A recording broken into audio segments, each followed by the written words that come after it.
My name is Rachel. I am 33 years old and a certified public accountant. My parents threw a lavish surprise party for my sister and forgot to invite me. I still sent a gift, wrote a card, and signed it with all my love. 2 weeks later, my grandmother called me from her nursing home and whispered for me to come over alone and not tell my mother. She handed me a stack of 10-year-old bank statements that revealed a $1.5 million secret my family had been hiding from me. Before I continue this story, let me know where you are watching from in the comments below.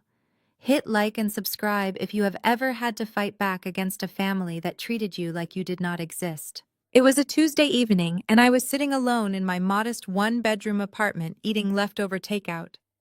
The glow of my laptop screen illuminated the dark room as I watched my sister Ashley broadcast her 30th birthday party on Instagram Live. Our parents, Richard and Susan, had rented out the entire rooftop of a luxury downtown hotel for the occasion. Ice sculptures, a champagne tower, and a live jazz band played in the background. I was not there because my invitation was lost in the mail, just like my invitations to the last 3 family gatherings. On the screen, Ashley was glowing in a designer dress that cost more than my monthly rent. She held a microphone, her voice echoing over the cheers of her friends. Beside her stood her husband, Terrence. Terrence always dressed like a Silicon Valley billionaire, despite the fact that every single tech startup he launched inevitably went bankrupt within a year. I watched as my father, Richard, stepped up to the microphone. He beamed with pride, wrapping an arm around Ashley and then clapping Terrence on the shoulder. He announced that he and my mother were so proud of the life Ashley and Terrence were building. Then right there on the live stream, my father reached into his tailored suit jacket and pulled out a giant novelty check.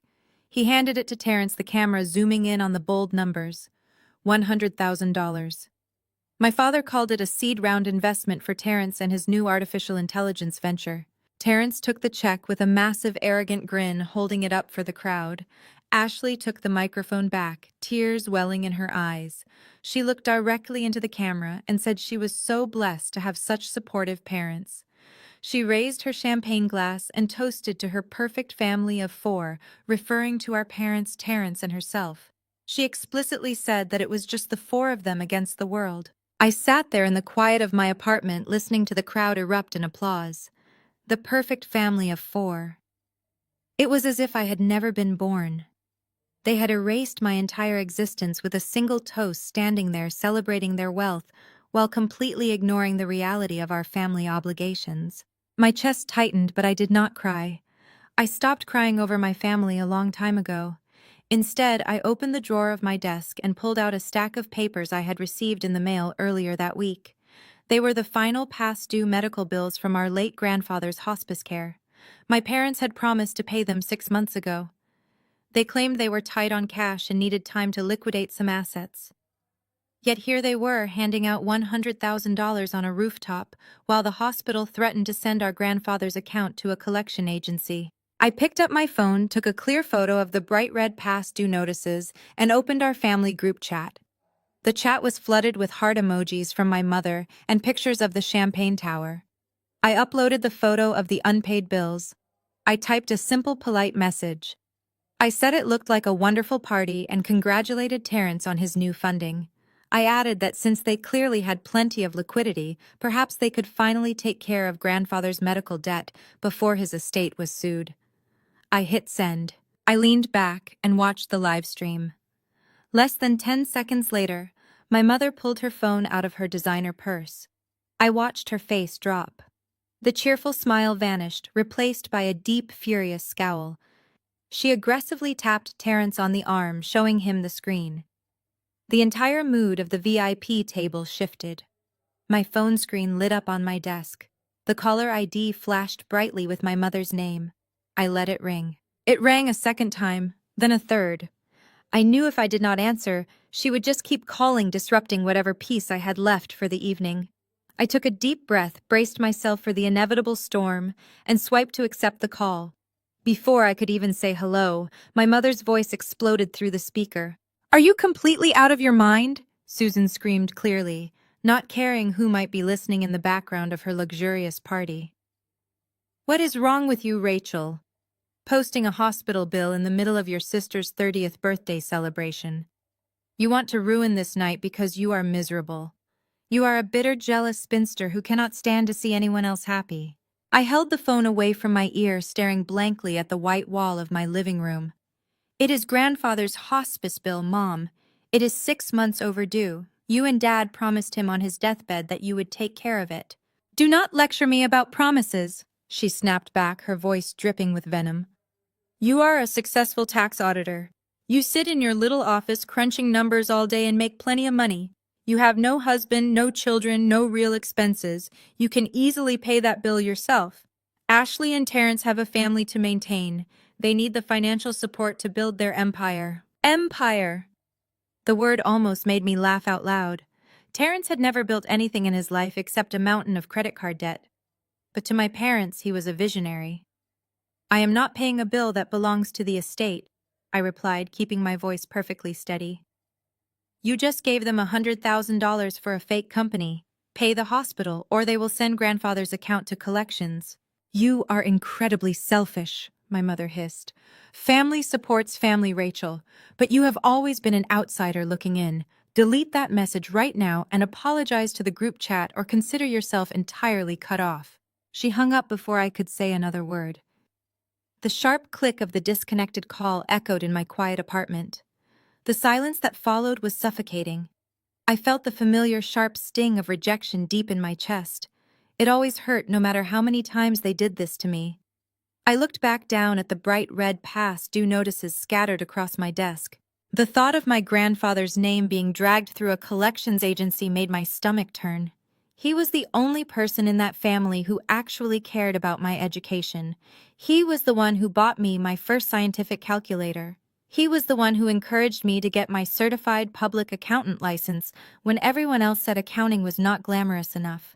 He believed in my independence. I opened my laptop, logged into my personal bank account, and transferred the funds directly to the hospital billing department. It took a significant chunk out of my hard-earned savings, but I did it to protect his memory. Once again, I was the responsible one.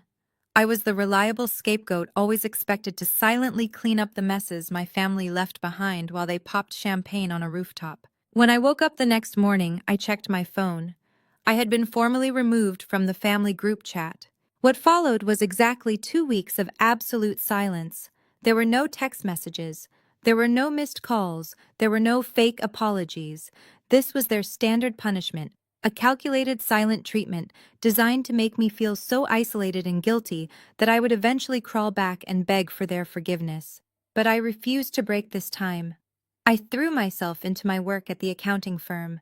I buried myself in massive spreadsheets, drinking terrible office coffee, and working late into the evening so I would not have to go back to my empty apartment.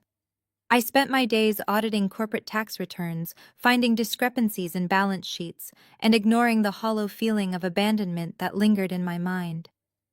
I convinced myself I was better off without their toxic presence in my life. Then, on a rainy Thursday afternoon, my cell phone vibrated on my office desk. It was an unknown local number. Normally, I would send an unknown number straight to voicemail, but something inexplicable compelled me to answer it. I picked up the phone and said a professional hello. The voice on the other end was frail, shaky, but entirely unmistakable. It was my grandmother, Beatrice. She was 82 years old and currently living in a high-end assisted care facility across town.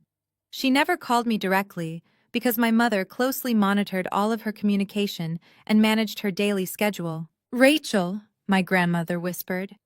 Her voice was tight with an anxiety I had never heard from her before. "You need to come over here right now. Come alone. And whatever you do, do not tell your mother." I left my office immediately, grabbing my coat and taking the elevator down to the parking garage. The drive to the Oak Ridge Estates assisted living facility took 20 minutes, but my mind was racing the entire way. Oak Ridge was not your standard nursing home. It was a luxury-gated community for affluent seniors, boasting manicured gardens, a private chef, and an indoor heated pool. My parents always bragged to their friends about how much they paid to keep Beatrice comfortable. But I knew the truth. Beatrice covered the costs herself from her late husband's substantial investments. I parked my reliable but aging sedan between two brand-new luxury sports utility vehicles and walked through the grand lobby. I bypassed the front desk, keeping my head down, and headed straight for the east wing, where her private suite was located. When I knocked on the heavy oak door, she opened it almost instantly. Grandma Beatrice was 82 years old, but her mind was as sharp as broken glass. She stood perfectly straight, wearing a tailored silk blouse, her silver hair impeccably styled. However, her usually warm and welcoming smile was completely gone. Her face was pale, and her jaw was set tight with anger. She ushered me inside, quickly locked the door behind me, and directed me to sit at the small mahogany dining table near the window. She did not offer me tea. She did not engage in any polite small talk. Instead, she walked over to a heavy metal safe hidden inside her bedroom closet, punched in a secure access code, and pulled out a thick manila envelope. She walked back into the living room and sat down across from me. Her piercing gray eyes locked onto mine with an intensity that made me sit up straight. She asked me a very direct question. She wanted to know exactly how much debt I had taken on to pay for my accounting degree and my living expenses over the last decade.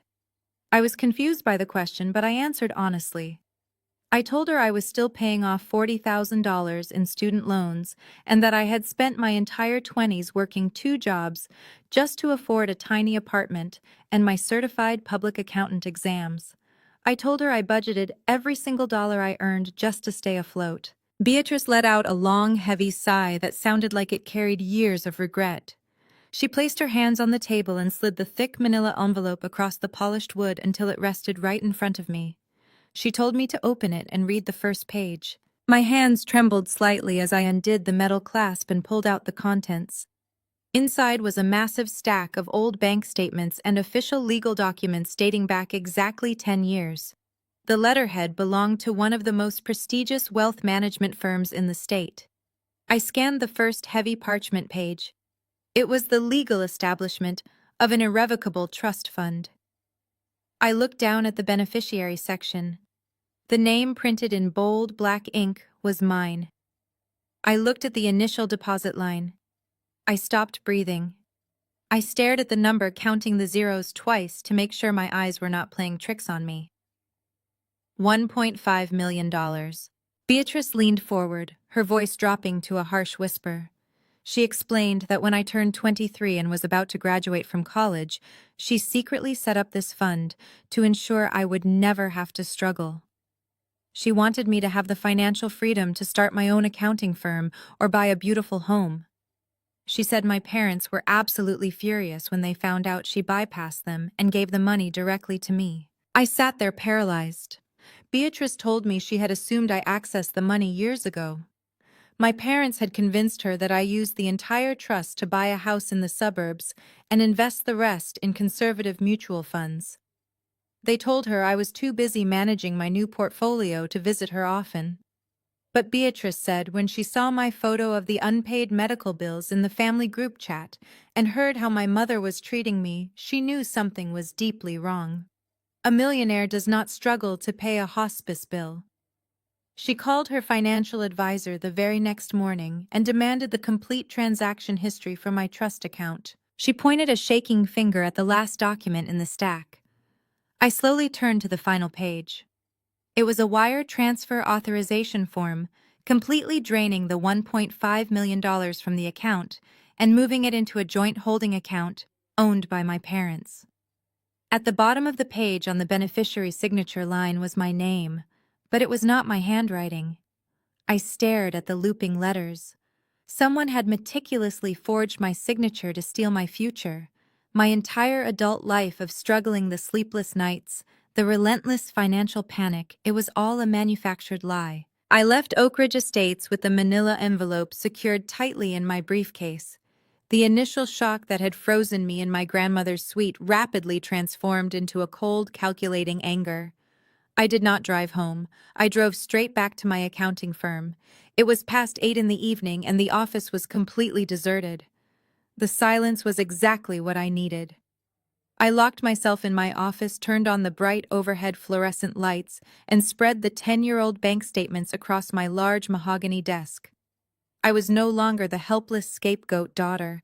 I was a certified public accountant, and numbers do not lie. They leave a trail, and I was going to follow it. My first step was establishing an ironclad timeline.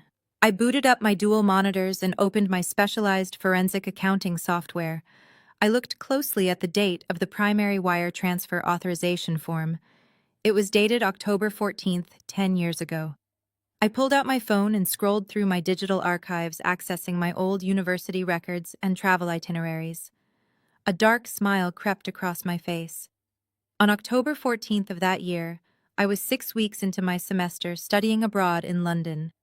I had the passport stamps, the flight records, and the university attendance logs to prove I was physically thousands of miles away from that bank branch in our home state. It was physically impossible for me to have signed that document in front of a notary. I zoomed in on the notary stamp located at the bottom corner of the fraudulent transfer form. The name was vaguely familiar. It belonged to an old business associate of my father.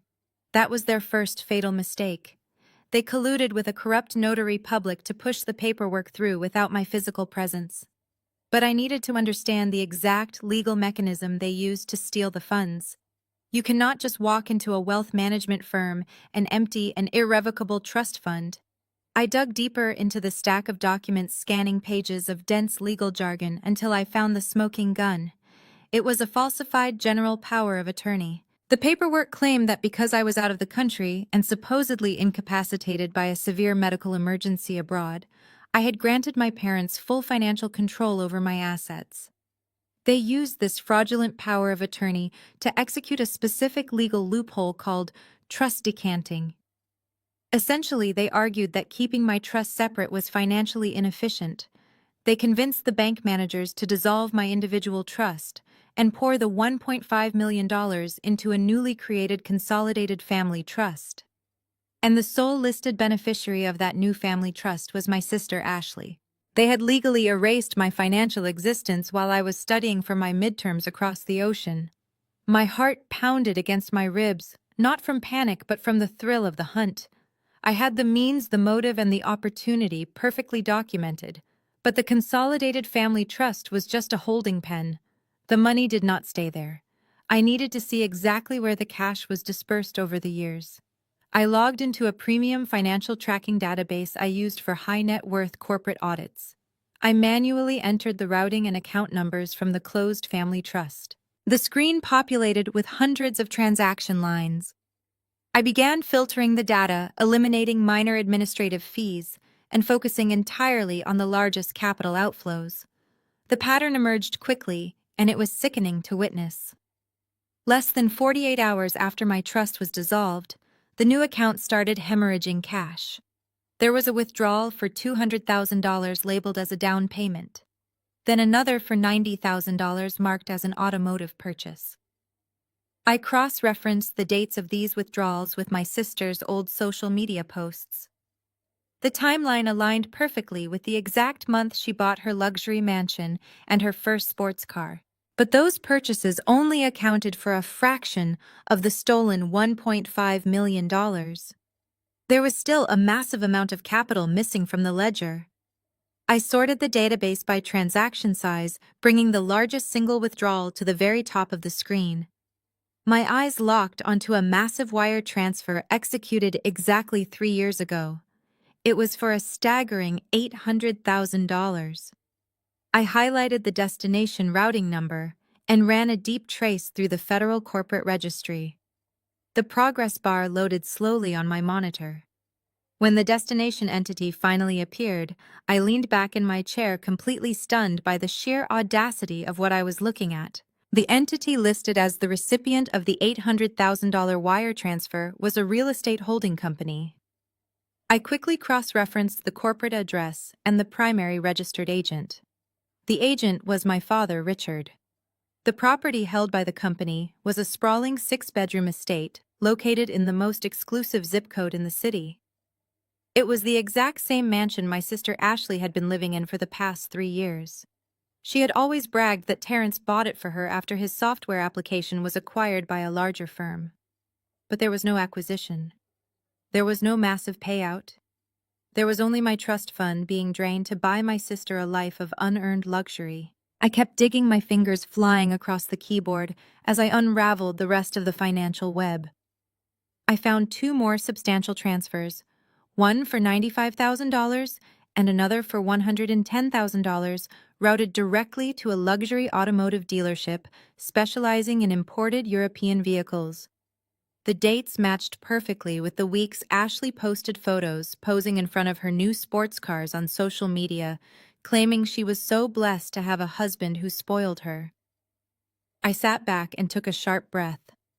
Everything they had, every single status symbol they flaunted in my face, was purchased with the money Grandma Beatrice had intended for my future. But the cars and the house only accounted for roughly $1 million. I needed to find the rest. I turned my attention to the remaining $500,000, which had been siphoned off in smaller increments over 4 years. I tracked these payments to 3 separate limited liability companies. I ran background checks on all 3 entities. They were the legal names of the 3 tech startups Terrence had founded and subsequently bankrupted. I opened the corporate tax filings for Terrence's failed businesses, accessing public records through my professional portals. What I found made my blood run cold. Terrence was not just a terrible businessman. He was actively running a sophisticated embezzlement scheme against my own parents. The funds my parents injected into his startups never went toward hiring developers building software or marketing products. Instead, the ledgers showed massive outgoing payments listed as independent consulting fees. Those fees were paid directly into an offshore account solely controlled by Terrence. He was taking the stolen trust fund money from my parents and filtering it directly into his private pockets before legally declaring bankruptcy on the empty shell companies. My parents thought they were investing in a brilliant entrepreneur who was going to build an empire for their golden child. They had no idea they were being systematically bled dry by a con artist. And the worst part was they had financed the entire scam by stealing my inheritance. They ruined my financial foundation to feed a parasite. I sat in the quiet office for a long time, staring at the glowing monitors. The anger I felt was no longer hot and reactive. It had turned into something cold, sharp, and intensely focused. I had every single piece of evidence I needed to destroy them all. I had the forged signatures, the fraudulent power of attorney, the bank routing numbers, and the undeniable proof of Terrence's wire fraud. I could have walked straight to the police station right then and there. But simply sending them to jail was not enough. I wanted them to feel the exact same humiliation they had inflicted on me for my entire life. I wanted to tear down their perfect facade in public. I neatly printed out the most damning documents and placed them into a sleek black folder. I shut down my computer, locked my office, and walked out to my car. Once I was sitting in the driver's seat, I pulled out my cell phone. I opened the family group chat, the same one my mother had removed me from 2 weeks ago. Because I was still a contact, I could start a new thread with all of them. I took a deep breath and crafted a message dripping with fake submission. I wrote that I had done a lot of soul-searching over the past 2 weeks. I told them I realized how selfish I had been regarding grandfather's medical bills and Ashley's birthday. I said I wanted to make things right, apologize properly, and make amends for my unacceptable behavior. I formally invited Richard, Susan, Ashley, and Terrence to join me for a long dinner the following evening at the absolute most expensive high-end luxury steakhouse, located right in the middle of the city, entirely on me. I firmly hit send and quietly watched the message successfully deliver. I arrived at the restaurant 20 minutes early the next evening to secure the private dining room I had reserved. The steakhouse was a temple of excess, all dark mahogany, low ambient lighting, and waiters wearing pristine white gloves. I sat at the head of the heavy oak table, smoothing my tailored blazer, and waited. They walked in exactly 15 minutes late, a deliberate power move my mother loved to employ. They looked like an advertisement for new money. Ashley wore a silk blouse and diamond tennis bracelet, while my mother carried a handbag that cost more than my first car. Richard and Terrence were dressed in custom suits, laughing loudly as the hostess guided them in. They did not greet me with a hug. My mother immediately complained about the downtown traffic before inspecting the polished silverware. They took their seats, taking over the space with their loud voices. When the waiter arrived, they did not even bother to look at the prices. My father ordered the imported Wagyu ribeye, my mother requested the lobster thermidor, and Ashley opted for the truffle-topped fillet. Terrence casually ordered 2 bottles of a vintage Cabernet Sauvignon that cost over $400 each. He leaned back in his leather chair, swirling the expensive red wine in his glass, acting as if he owned the establishment. I ordered a simple salad and a glass of sparkling water, paying quiet attention to their every move. The contrast was stark. They were celebrating a victory they had stolen, while I sat there preparing to detonate their entire reality. Before the appetizers arrived, Susan folded her hands on the table and fixed me with a harsh stare. She stated that a free dinner was not enough to make up for my behavior. She demanded a full-spoken apology to my sister for ruining her birthday mood. Ashley pouted, taking a dramatic sip of her wine, and added that my text message was toxic and triggered her anxiety. She claimed she spent the entire morning of her birthday crying because I was determined to make her special day all about my jealousy. My father nodded in agreement, sternly telling me that I needed to learn my place in the family hierarchy and stop embarrassing them with petty grievances. That was when Terrence decided to chime in to assert his intellectual dominance. He rested his elbows on the table and offered me a condescending smile. He said my problem was that I lacked vision. He actually used the phrase macroeconomics, lecturing me as if I were a slow child instead of a licensed, certified public accountant. Terrence smoothly explained that people who work 9-to-5 jobs like me are essentially losers in the grand game of wealth building.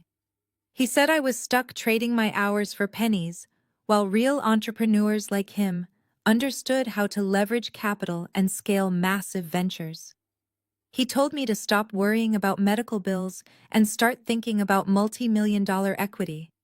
He actually dared to tell me that if I ever wanted to stop struggling, I should ask him for a job managing the books for his new startup. I sat there in silence and let him finish his entire speech. I let them all air their grievances. I watched them gorge themselves on the expensive food and drown themselves in the premium wine.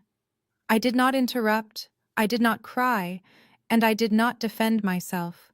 They took my silence as submission. They assumed their combined bullying had successfully pushed me back into my designated role as the quiet, obedient disappointment. Once the plates were cleared, my father loudly cleared his throat. He looked at me expectantly, crossing his arms over his chest. He stated that they had given me the floor, and it was now time for me to deliver the apology I had promised in the group chat. I slowly reached down and unzipped my leather briefcase resting beside my chair. I did not pull out the entire thick folder of evidence. I wanted to draw out the panic, making them feel the slow, suffocating realization that they had been caught. I pulled out a single piece of high-quality parchment paper. It was a copy of the wire transfer authorization form, but I had used a thick black marker to heavily redact the account numbers and the name of the recipient bank. Only the date, the stolen amount of $1.5 million, and my forged signature were clearly visible. I looked directly into my mother's eyes, offering her a cold, empty smile. I quietly slid the single piece of paper across the polished oak table until it stopped right in front of her perfectly manicured hands. Susan glanced down at the paper. Her expression of supreme annoyance slowly morphed into one of pure, unadulterated shock. The healthy flush of color drained completely from her face, leaving her looking pale and suddenly very old. She picked up the heavily redacted document with trembling fingers. Her eyes darted frantically across the page as she recognized the date, the massive numerical figure of $1.5 million, and the undeniable forgery of my signature resting at the bottom. Richard noticed her sudden, terrifying silence.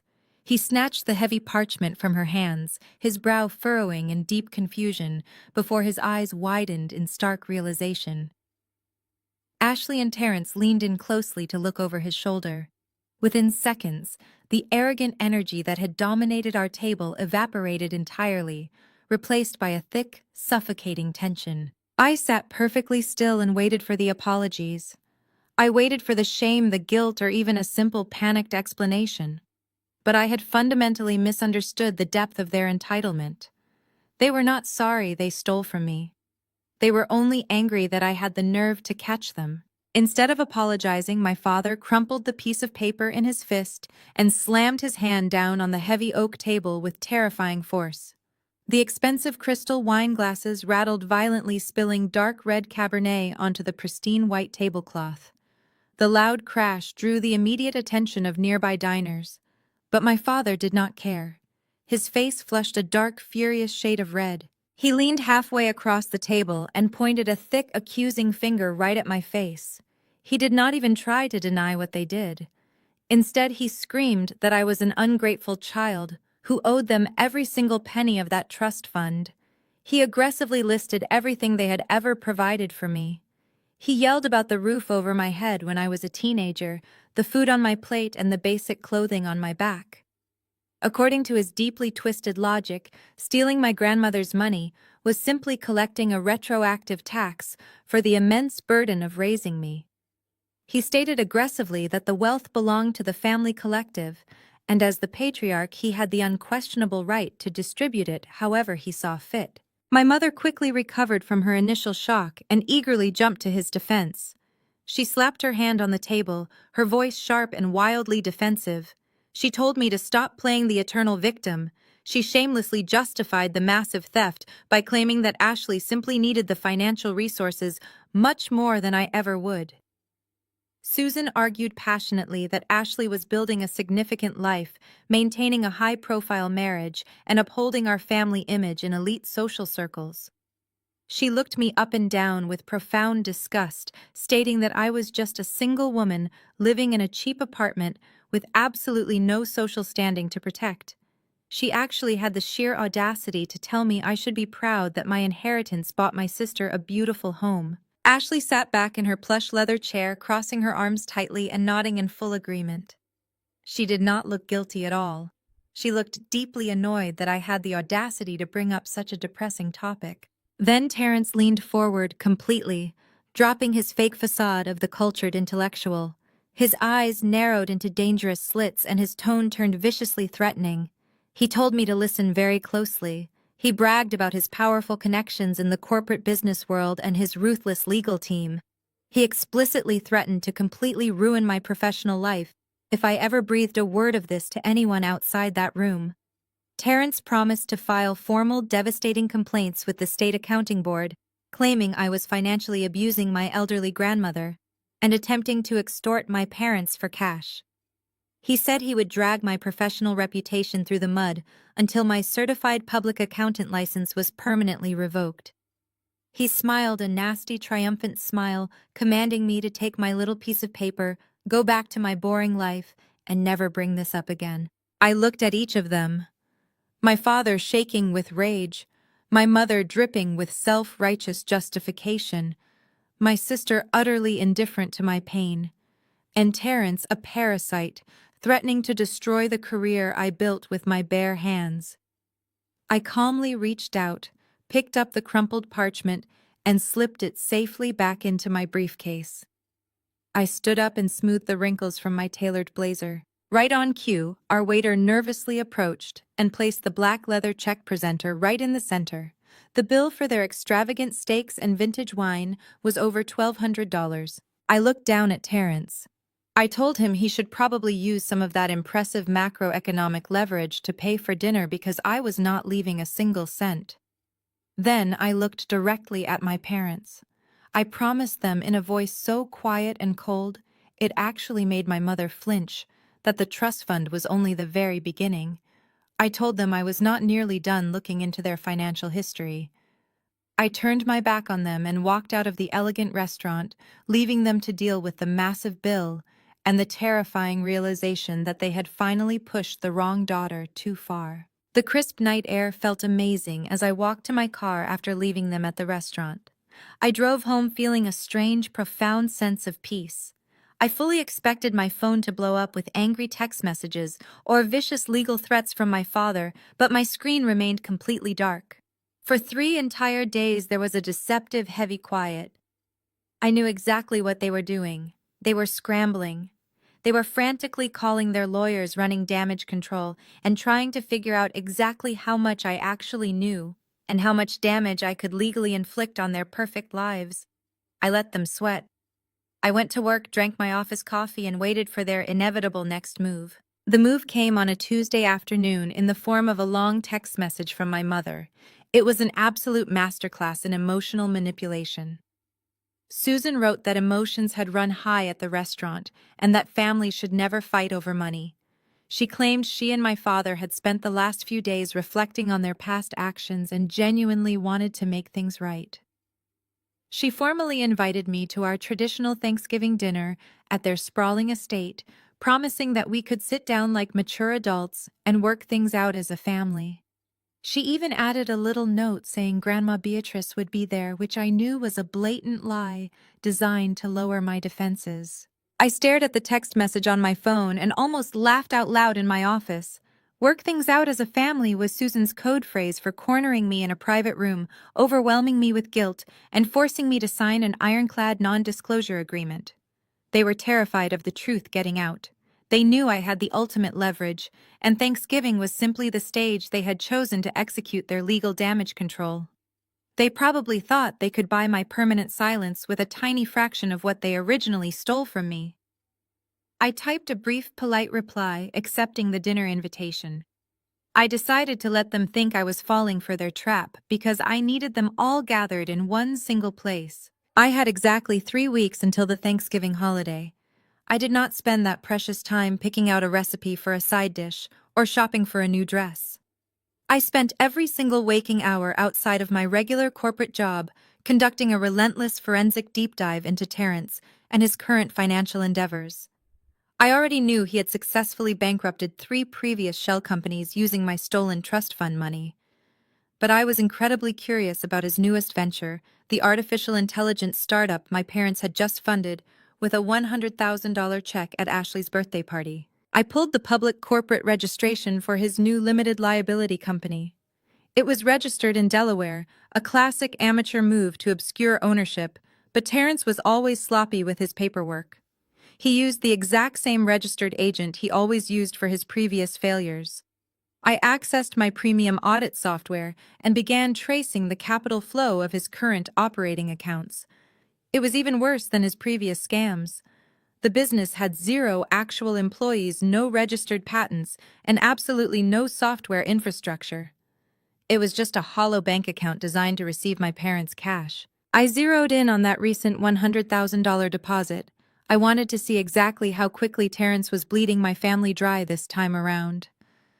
The money had landed in his corporate account and sat there for exactly 48 hours before he began moving it in large chunks. He did not transfer the funds to software developers or marketing agencies. Instead, he initiated a rapid series of wire transfers to a completely different state.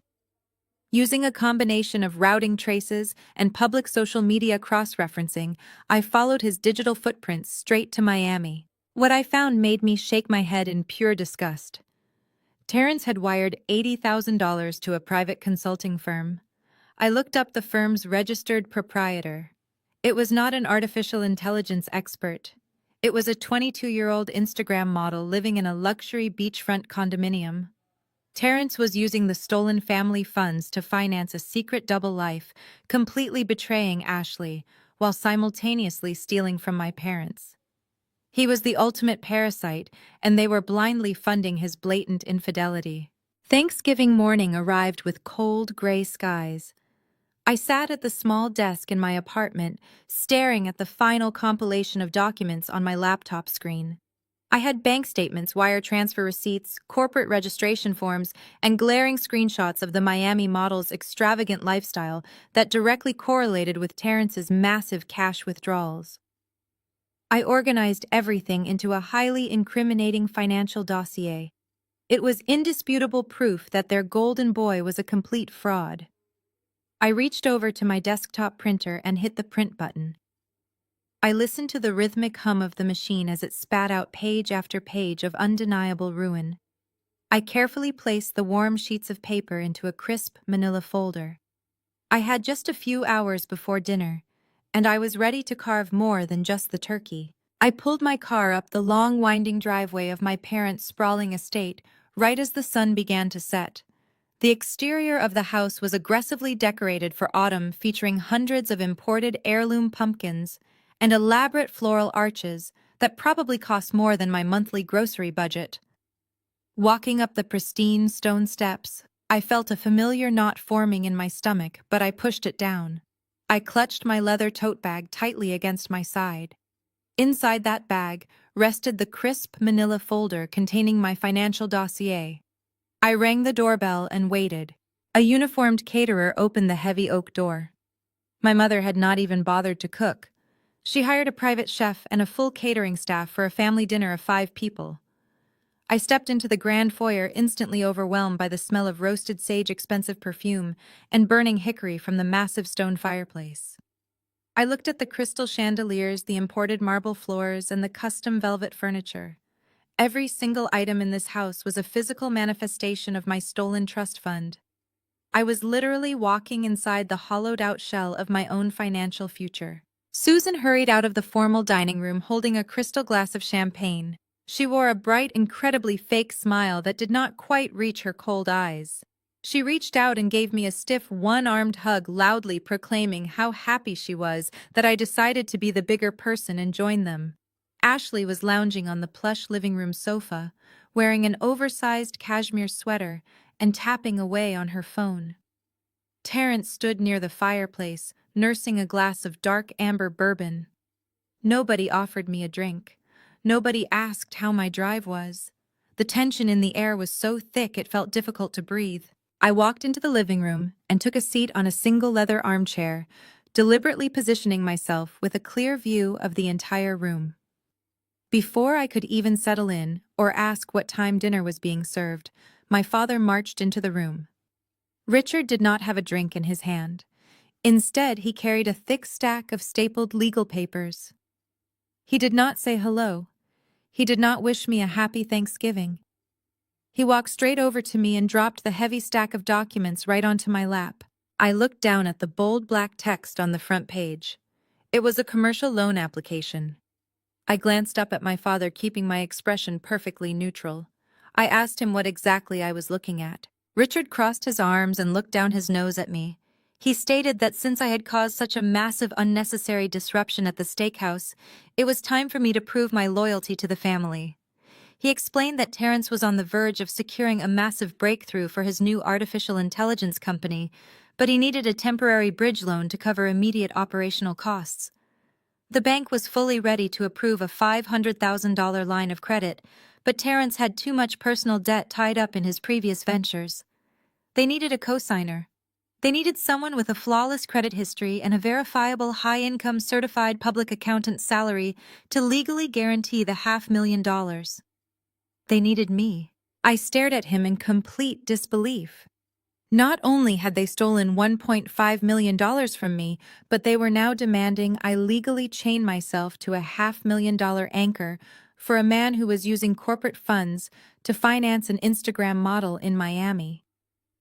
The sheer audacity of the request was almost impressive. I placed the loan documents on the glass coffee table and flatly refused. I told them I would never co-sign a commercial loan for Terrence or anyone else in this room. The polite fake Thanksgiving facade instantly shattered. Susan slammed her champagne glass down on the mantelpiece, spilling the bubbly liquid over the expensive stone. She marched over and stood directly to my left. Richard stepped forward, blocking my view of the front door. Ashley stood up from the sofa and crossed her arms, standing to my right. Terrence slowly walked forward, boxing me in completely from the front. They formed a tight, suffocating circle around my armchair. Richard leaned over me, his face turning an angry shade of purple. He lowered his voice into a dangerous, threatening growl. He told me I was not leaving this house until I picked up a pen and signed the bottom line. He said I owed them my absolute obedience. The physical intimidation was palpable as my family closed in on me, trying to use fear to break my will and force my hand. I looked around the tight circle they had formed. The intimidation tactic was straight out of a mob movie, but I was not dealing with the mafia. I was dealing with desperate cowards. When the silent physical threat did not immediately force my hand, Susan suddenly changed her strategy. The aggressive anger completely vanished from her face, replaced instantly by dramatic sobbing tears. She clutched the chest of her expensive blouse, her voice trembling violently as she begged me to think of my sister. She cried that Terence was on the absolute brink of technological greatness and simply needed this one tiny financial push to secure his legacy. She explicitly stated that if his new artificial intelligence company failed to secure funding, the bank would immediately foreclose on Ashley's mansion. Susan pointed a shaking manicured finger right at my face, claiming that my selfish refusal to sign a simple piece of paper would be the sole reason my sister would end up completely homeless on the street. It was a masterful display of emotional manipulation, perfectly crafted to make me the ultimate villain of their self-inflicted financial tragedy. Ashley chimed in right on cue, dabbing her perfectly dry eyes with a silk cocktail napkin. She whined loudly about how incredibly hard she had worked to build a beautiful, welcoming home for our family gatherings. She claimed she had sacrificed her own career ambitions to support Terrence's genius. She looked at me with deep disgust and said I was just acting out of bitter jealousy because no man had ever loved me enough to buy me a 6-bedroom house in a gated community. The sheer irony of that statement, knowing that my stolen trust fund paid for every single brick of that house, almost made me break my carefully maintained neutral expression. Then Terrence played his ultimate trump card. He took a step closer to my chair, shaking his head and looking down at me with profound performative disappointment. He confidently accused me of being completely unsupportive of Black-owned businesses. He delivered a loud, self-righteous speech about the systemic barriers he constantly faced in the cutthroat tech industry and how traditional venture capitalists were always trying to keep him down. He said he finally had a legitimate chance to break the glass ceiling and disrupt the software ecosystem, but his own sister-in-law was choosing to act as his final oppressor. He told me that by refusing to guarantee his commercial loan, I was actively participating in the financial disenfranchisement of a Black entrepreneur. He demanded that I check my privilege, pick up the pen, and do the right thing for the culture, the family, and the future of his company. The sheer audacity of his speech was utterly breathtaking. He was actively running a sophisticated embezzlement scheme, stealing my inheritance to fund his lavish lifestyle and his secret Miami girlfriend. Yet he was standing in my parents' living room, trying to weaponize social justice to extort another $500,000 from my clean credit history. I looked at the heavy black ink pen resting on the glass coffee table. I looked at my father's red, angry face. I looked at my mother's fake drying tears and Ashley's pouting lips. They fully expected me to break. They had spent my entire life conditioning me to fold under this exact type of coordinated emotional pressure. They thought my silence was the precursor to my inevitable surrender. But the frightened, obedient little girl they used to bully was long gone. I was a professional auditor, and I was about to audit this family. I took a deep, steadying breath. The air in the formal living room felt thick and suffocating, but my mind was crystal clear. I slowly leaned forward and reached out for the black ink pen. My mother let out a very audible, dramatic sigh of relief. My father's rigid shoulders instantly relaxed, and a smug, victorious smile spread widely across Terrence's face. They truly thought they had won.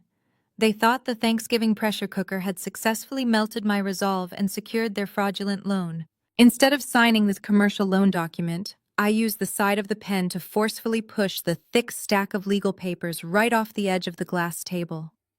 The heavy document scattered across the imported marble floor with a loud, satisfying slap.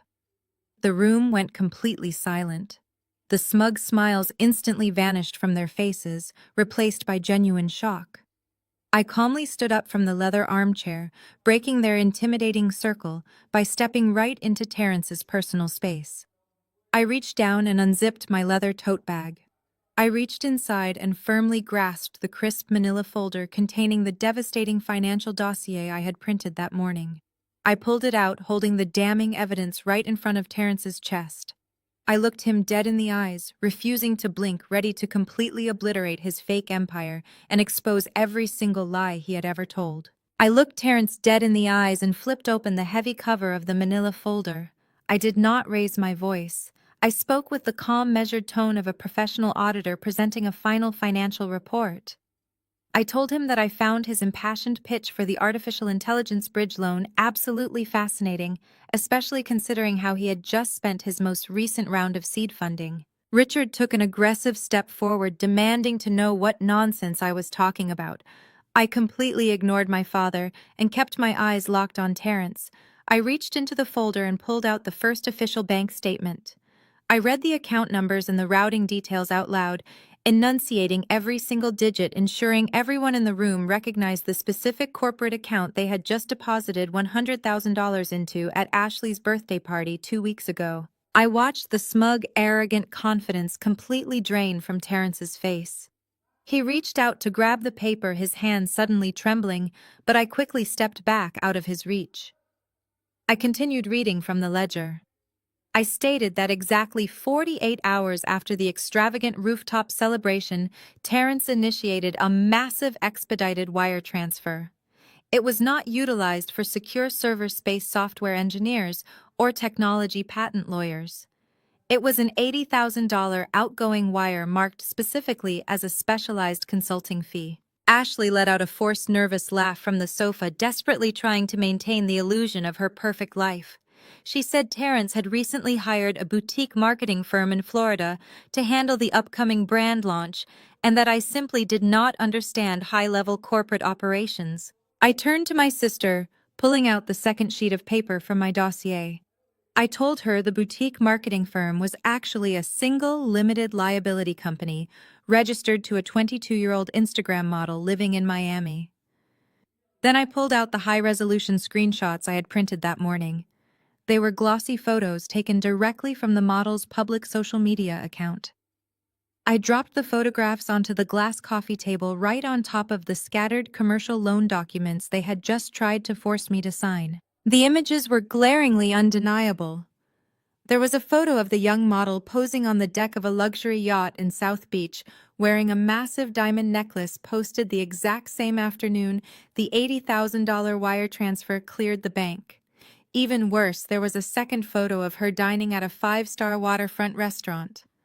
Clearly visible in the background, reflected perfectly in the mirrored wall of the dining room, was Terrence wearing his signature tailored suit and holding a glass of champagne. The tense silence in the room shattered into a million pieces.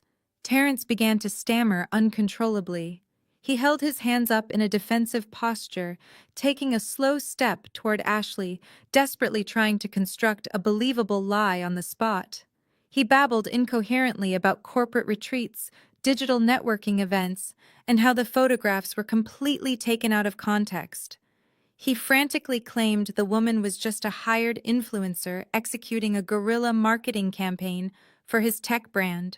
But Ashley was not listening to his pathetic, crumbling excuses. She slowly bent down and picked up the photographs from the glass table. Her hands shook violently as she stared closely at the image of her husband smiling intimately with another woman, financed by the exact same money she thought was securing her luxurious future. The meticulously crafted facade of the perfect wealthy housewife completely evaporated right before my eyes. Ashley let out an agonizing, ear-piercing scream that echoed through the grand foyer. She threw the glossy photographs directly into Terrence's face and launched herself at him wildly, hitting his chest with her fists. She screamed that he was a disgusting liar, a ruthless thief, and a pathetic fraud. She demanded to know how long he had been sleeping with a girl, a decade younger than her, while she sat at home planning his fake corporate dinners and defending his endless business failures to our family. Terrence tried to grab her wrists to stop her from hitting him, his face pale with sheer panic, begging her to lower her voice and talk about this in private. Richard stood frozen in place near the fireplace, his mouth slightly open, completely unable to process the horrifying fact that his brilliant son-in-law was nothing more than a common grifter. The powerful patriarch who had just tried to physically bully me into signing away my financial future was now watching his entire legacy and family structure crumble to dust in his own living room. I stood there feeling a profound sense of vindication. The toxic truth was finally out in the open, ugly, and undeniable. I had successfully dismantled the golden couple's perfect narrative using nothing but hard data and undeniable facts. But I had momentarily forgotten the cardinal rule of my family dynamics. When the golden child gets hurt, the scapegoat is always forced to take the blame. Before I could even process what was happening next, Susan charged across the room. Her face was contorted into a terrifying mask of pure, irrational hatred.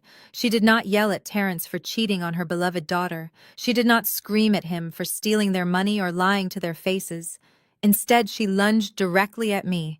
She raised her right hand high in the air and swung with all her remaining might. The palm of her hand connected with the left side of my face with a sickening, violent crack. The sheer force of the blow snapped my head abruptly to the side and sent me stumbling backward against the heavy leather armchair. My cheek instantly burned with a searing heat, and my vision blurred for a fraction of a second as the physical shock registered. Susan stood over me, her chest heaving heavily, her eyes wild with misdirected rage. She pointed a shaking finger right at my face and violently screamed that I was a complete monster for destroying my sister's marriage. I did not raise my hand to touch my burning cheek. I did not flinch, step backward, or shed a single tear. I just stood there perfectly still, letting the sharp sting radiate across my skin. My mother was panting heavily, her chest heaving as her wide eyes realized what she had just done. She had resorted to physical violence because she had absolutely no logical defense left. She expected me to break down. She expected me to run out of the house crying, retreating into the night just like I did when I was a helpless teenager. But I was no longer that defenseless girl. I looked deeply into her panicked eyes and offered her a chilling, completely emotionless smile. I calmly reached down and picked up the scattered pieces of my financial dossier from the glass table, neatly tapping the glossy photographs and bank statements together before sliding them safely back into my manila folder. The entire room watched me in stunned silence. Even Ashley had stopped screaming at Terrence, momentarily distracted by my unnerving, steady calm. "You call me a monster?" I said, my voice steady and completely devoid of any warmth. "But I am not the one who stole a $1.5 million trust fund from my own daughter to finance a fake empire. And I am certainly not the one who used that stolen money to fund an Instagram model in Miami." Terrence flinched as if I had physically struck him, looking away in deep shame. "You thought you could just forge my signature on a power of attorney, dissolve my trust, and quietly absorb the cash without any consequences. You thought I was too stupid to figure it out, and you thought you were simply too powerful to ever be questioned." I turned my attention to my father, who was standing frozen by the stone fireplace. "But you forgot one very important detail about my career, Dad. I am a certified public accountant. I know exactly how the federal government views $1.5 million of unaccounted suddenly transferred wealth. They do not view it as a family misunderstanding. They view it as a massive undeclared gift and a blatant act of wire fraud." Richard's face went from pale white to a sickly shade of gray. I let the reality of my legal expertise sink in for a few seconds. "Enjoy the turkey tonight," I continued, my voice echoing slightly in the quiet, lavish room. "Because tomorrow morning the Internal Revenue Service will be formally auditing this house, your personal bank accounts, and every single one of Terrence's fraudulent corporate shells. They are going to find out exactly where my money went, and they are going to demand their cut plus a decade of massive interest and severe criminal fraud penalties." Susan gasped, taking a stumbling step backward as the horrific legal implications finally registered in her mind. Ashley looked frantically between our parents, suddenly realizing that her luxury mansion and designer lifestyle were about to be forcefully seized by the federal government. I zipped my leather tote bag closed and adjusted the heavy strap on my shoulder. I looked around the lavish living room one last time, taking in the imported furniture, the crystal chandeliers, and the terrified faces of my abusers. "Happy Thanksgiving," I said clearly. I turned my back on them and walked out of the formal living room. I did not run. I walked with my head held high, my heels clicking sharply against the imported marble floors. I opened the heavy oak front door and stepped out into the crisp, cool autumn night. The cold air felt incredible against my burning cheek. As I walked down the long, winding driveway toward my parked car, I could hear the absolute chaos erupting inside the house. Ashley was screaming at the top of her lungs again, the sharp sound of shattering glass indicating she had thrown something heavy at Terrence. My mother was hysterically sobbing, begging someone to fix the situation. I reached my car and unlocked the door, but before getting inside, I paused and looked back at the sprawling estate. Through the massive front window, I could clearly see my father. He had completely separated himself from the screaming match in the living room. He was standing alone in the grand foyer, his face twisted into a mask of pure, desperate malice. He was pressing his cell phone tightly against his ear, pacing back and forth like a caged animal. I could not hear his voice through the thick glass, but his frantic, aggressive gestures painted a very clear picture. He was calling his high-priced corporate lawyer. I knew my father better than anyone. He was not calling to surrender. He was promising his attorney whatever amount of money it took to shut me down permanently. I watched him pace back and forth through the glass for another moment before I finally got into my car and drove away. I knew the war had officially begun. I just did not anticipate how incredibly low my parents were willing to stoop to protect their stolen wealth. The holiday weekend passed with an eerie, uncomfortable silence. There were no angry text messages. There were no missed calls from Ashley screaming about her ruined marriage. My father was not a man who yelled when he was truly threatened. He was a man who strategized. He knew the Internal Revenue Service was not an entity he could simply bully or bribe, so he had to cut off my oxygen supply before I could formally file my whistleblower report. To do that, he needed to discredit me entirely. He needed to make me look like a desperate, unstable criminal, so that any financial report I filed would be immediately dismissed as the vindictive ravings of a disgruntled daughter. And more importantly, he needed to completely neutralize the one person who could verify my story and supply the original banking records. He needed to silence Grandma Beatrice. On Tuesday morning, Richard and Susan executed one of the most horrific, uniquely American legal tactics available to the wealthy and the desperate. They filed an emergency petition for a conservatorship. This is a severe legal status, usually reserved for the deeply incapacitated, essentially stripping a human being of all their civil rights and handing total control of their finances, medical decisions, and personal autonomy over to a designated guardian. My parents hired a team of aggressive, high-priced corporate litigators to draft the malicious petition. In the extensive legal filing, they boldly claimed that Grandma Beatrice was suffering from sudden rapid-onset dementia. They stated she was experiencing severe paranoid delusions and was no longer capable of managing her massive estate. But they did not stop there. They specifically named me as the primary threat to her well-being. They told the court that I was an estranged, financially unstable granddaughter who had recently suffered a massive psychological breakdown. They formally accused me of preying on a vulnerable elderly woman, feeding Beatrice fabricated stories about stolen trust funds, in a sick attempt to extort money from my loving, supportive family. They painted themselves as the heartbroken, dedicated children desperately trying to protect their aging mother from a predatory relative. Their ultimate goal was brilliantly malicious. If the judge granted the emergency conservatorship, my parents would instantly gain total legal control over Beatrice. They could immediately freeze all of her assets, cut off her access to her independent financial advisors, and legally forbid her from communicating with me ever again. Even worse, as her legal guardians, they could obtain a binding court gag order against me, tying me up in endless probate litigation and draining my modest personal savings until I was forced into total submission.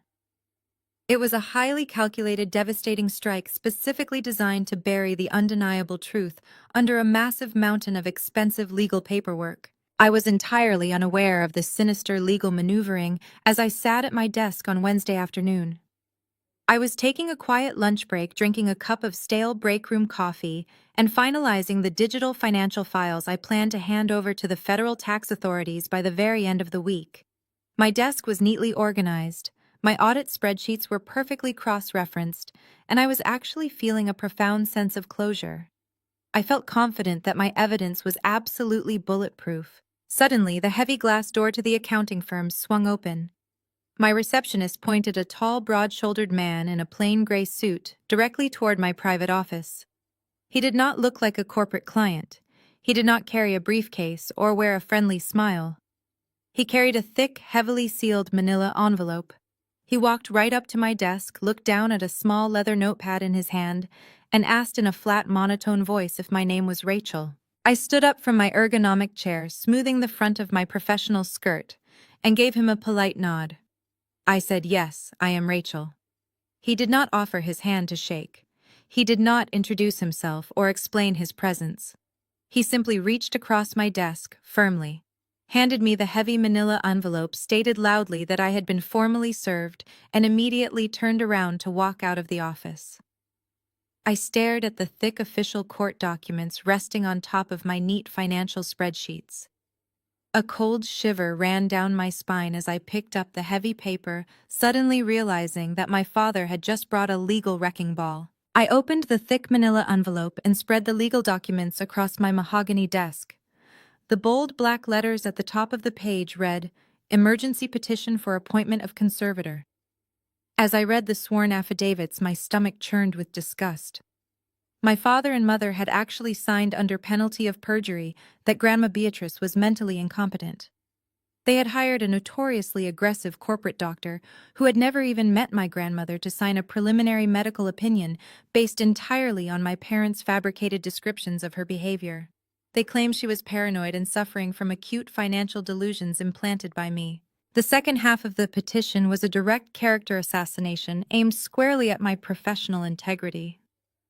They formally accused me of elder financial abuse, stating that I was using my skills as a certified public accountant to manipulate a vulnerable senior citizen into turning against her loving family. The legal wrecking ball was not just aimed at silencing Beatrice. It was specifically designed to destroy my career. In the highly regulated accounting industry, a formal allegation of elder financial abuse is an absolute death sentence. Even a baseless accusation requires an immediate mandatory suspension pending a full ethics investigation. My father knew exactly what he was doing. He was cutting off my primary source of income and stripping away my professional credibility before I could even submit my whistleblower report. As I sat there processing the sheer magnitude of their cruelty, my cell phone began to vibrate violently against the hard surface of my desk. I looked at the glowing screen. The caller identification displayed Terrence's name. I took a slow, deep breath, steadying my racing heart, and accepted the call. I held the phone to my ear but did not say a single word. I did not need to speak. Terrence immediately filled the silence with a loud, arrogant laugh. He sounded incredibly smug, his voice dripping with the unearned confidence of a man who firmly believed he had just won the ultimate game of chess. He asked me if I had received my special delivery yet. He did not wait for an answer. He confidently stated that his father-in-law had hired the most ruthless probate litigators in the entire state. Terrence proudly explained that the massive legal machine was already in motion, and there was absolutely nothing a little 9-to-5 tax auditor could do to stop it. He told me that by the end of the business day, the state accounting board would receive a certified copy of the emergency petition. He gleefully informed me that human resources at my firm would have no choice but to immediately suspend my license and place me on indefinite unpaid leave. Terrence continued to gloat, his voice echoing loudly in my quiet office.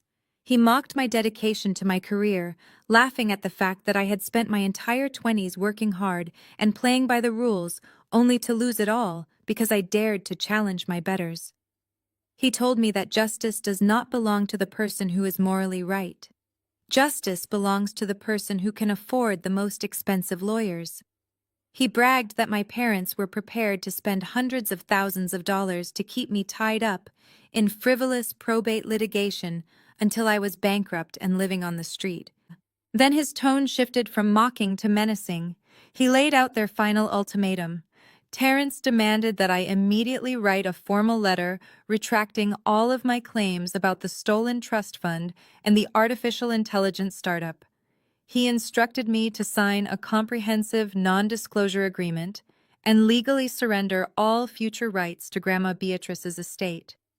If I complied, he promised my parents would drop the elder abuse allegations and allow me to keep my pathetic little accounting job.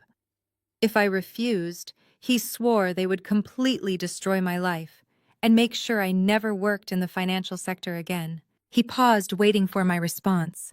He expected me to cry. He expected me to beg for mercy, to panic about my suspended license, and to immediately surrender to their overwhelming power. He wanted to hear the sound of my complete defeat. I listened to his heavy breathing through the receiver for 10 long seconds. I did not utter a single syllable. I simply pulled the phone away from my ear and pressed the red button to disconnect the call. I placed the cell phone face down on my desk. I looked at the aggressive legal petition threatening to end my career, and I did not shed a single tear. Instead, a cold, predatory smile slowly spread across my face. The cold, predatory smile that settled on my face was not born out of malice, but out of absolute clarity. Terrence and my parents had just made the ultimate miscalculation. By filing that emergency conservatorship petition and threatening my certified public accountant license, they thought they were trapping me in a defensive position. They assumed I would hire a probate attorney and spend years fighting a reactionary battle in civil court. They wanted to drain my bank account with legal fees while they continued to live lavishly on my stolen trust fund. But I had no intention of playing their rigged game. I did not call a family lawyer. I did not draft a retraction letter. Instead, I reached for my desk phone and dialed a highly secure number. The man who answered was a former senior partner at my accounting firm who had transitioned to the Criminal Investigation Division of the federal government. I asked him for a direct off-the-record introduction. He asked no questions. Within 10 minutes, he sent me a secure encrypted message with an address, a suite number, and a specific name to ask for at the security desk. I spent the next 2 hours meticulously organizing my evidence. I made high-resolution digital copies of the forged power of attorney, the bank, routing numbers, the offshore transfer receipts, and the glossy photographs of Terrence's Miami girlfriend. I loaded everything onto an encrypted flash drive and placed the original paper copies into a secure firebox. I locked my private office, walked past my receptionist without saying a word, and drove straight to the address my former colleague had provided. The federal building was a massive brutalist structure of concrete and reinforced glass located in the center of the financial district. It was the complete opposite of my parents' sprawling estate. There was no warmth here, no fake smiles, and no room for emotional manipulation. This building represented cold, hard, unyielding consequence. I walked through the heavy revolving doors, bypassed the long civilian lines, and presented my credentials to the armed security guards at the front desk. They escorted me up to the 14th floor, guiding me through a labyrinth of secure corridors until we reached a stark conference room. 2 federal agents from the Internal Revenue Service Criminal Investigation Division were waiting for me. They were dressed in cheap suits, but their badges carried more power than my father's entire expensive legal team combined. I sat down at the metal table, placed my flash drive in the center, and formally requested to enroll in the whistleblower program. I handed them the official application for an award for original information. Then I began to walk them through the financial dossier. I spoke their language. I pointed out the exact legal loopholes my parents had exploited to dissolve my irrevocable trust. I mapped out the initial wire transfer, highlighting the forged notary stamp and the falsified medical incapacitation documents. The agents listened intently, taking rapid notes and asking technical questions about the corporate structures Terrence had utilized. When I finished explaining how Terrence had bankrupted 3 separate limited liability companies to funnel my parents' money into offshore accounts, the room grew very quiet. The lead agent, a gray-haired man with sharp eyes, picked up the flash drive and plugged it into his secure laptop. He told me that my documentation was incredibly thorough, far better than most tips they received from disgruntled corporate insiders. He opened his federal database and manually typed in Terrence's full legal name, along with the employer identification numbers from the failed tech startups I had provided. I sat back in my metal chair expecting him to simply confirm the tax evasion and wire fraud I had already uncovered. I expected a routine validation of my forensic accounting work. But right as the search results populated on his glowing screen, the lead agent suddenly stopped typing. His posture went completely rigid. He leaned closer to the monitor, his eyes scanning the dense rows of federal data. The silence in the room shifted from professional focus to high-alert tension. He looked away from the screen, made eye contact with his partner, and gave a slow, deliberate nod. The federal partner immediately stood up, walked over to the heavy steel door, and locked it from the inside. The older lead agent turned his laptop screen slightly toward me, his expression deadly serious. He looked me straight in the eyes and stated that Terrence was not just dodging taxes. He slowly pointed to a series of flagged federal codes flashing on his monitor, revealing that my brother-in-law was currently the primary target of an active investigation for crimes going far beyond mere corporate tax evasion. I stared at the federal agent, my mind racing to process his words. He explained that Terrence was already the primary subject of a massive multi-agency investigation involving international money laundering and significant wire fraud. My stolen trust fund was just one piece of a darker puzzle he had been actively building for years. The federal agents assured me my internal family documents provided the exact missing link they needed to secure their indictments. I signed the final whistleblower forms, officially securing my legal protection and guaranteeing my 15% reward of any recovered assets. The government was going to dismantle Terrence and my parents. I did not have to lift a finger to destroy their finances. But as I walked out of the concrete federal building and back into the bright afternoon sun, a heavy realization settled over me. The federal justice gears turned slowly, and I had a much more immediate crisis on my hands. My parents were still actively trying to strip away my grandmother's civil rights through the emergency conservatorship petition. I had to protect Beatrice right now before a corrupt judge could sign away her freedom. Their entire legal strategy rested on a single fabricated medical affidavit signed by a corporate doctor who had never even been in the same room as Beatrice. They were banking on the fact that the probate court would simply rubber stamp the emergency order before anyone had the chance to officially challenge it. I needed to counter their massive lie with overwhelming, undeniable medical truth. I drove straight back to my apartment and began making highly confidential phone calls. Through my long years of conducting financial audits for major medical groups, I had built a very powerful network of healthcare professionals. I bypassed standard family lawyers completely. Instead, I reached out to 3 separate highly respected board-certified neurologists who operated completely independently of each other. I explained the dire legal situation and hired them to conduct comprehensive cognitive evaluations on my grandmother. The most difficult part was getting the doctors safely inside the luxury assisted living facility without my mother finding out. Susan had already instructed the front desk staff to heavily monitor Beatrice's daily visitors. But my mother severely underestimated the deep loyalty Beatrice had cultivated among the nursing staff over the years. I contacted Marlene, the dedicated head nurse, who had cared for my late grandfather. She despised my parents for how they arrogantly treated our family. Marlene eagerly agreed to help me execute my plan. Over the course of the next 48 hours, Marlene covertly snuck the 3 medical specialists into the facility through the private staff delivery entrance. They did not wear white coats or carry medical bags. They simply posed as old family friends dropping by for a quiet cup of tea. My parents' expensive legal team remained completely blind to the entire covert operation. Inside her private suite, Grandma Beatrice sat down with each specialist and underwent hours of rigorous, extensive neurological testing.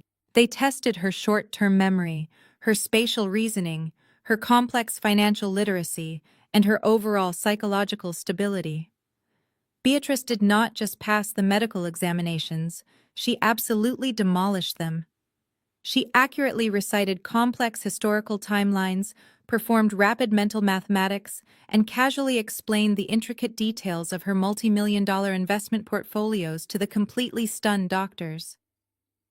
One of the leading neurologists later told me over the phone that Beatrice possessed a sharper cognitive baseline than most of his younger colleagues at the hospital.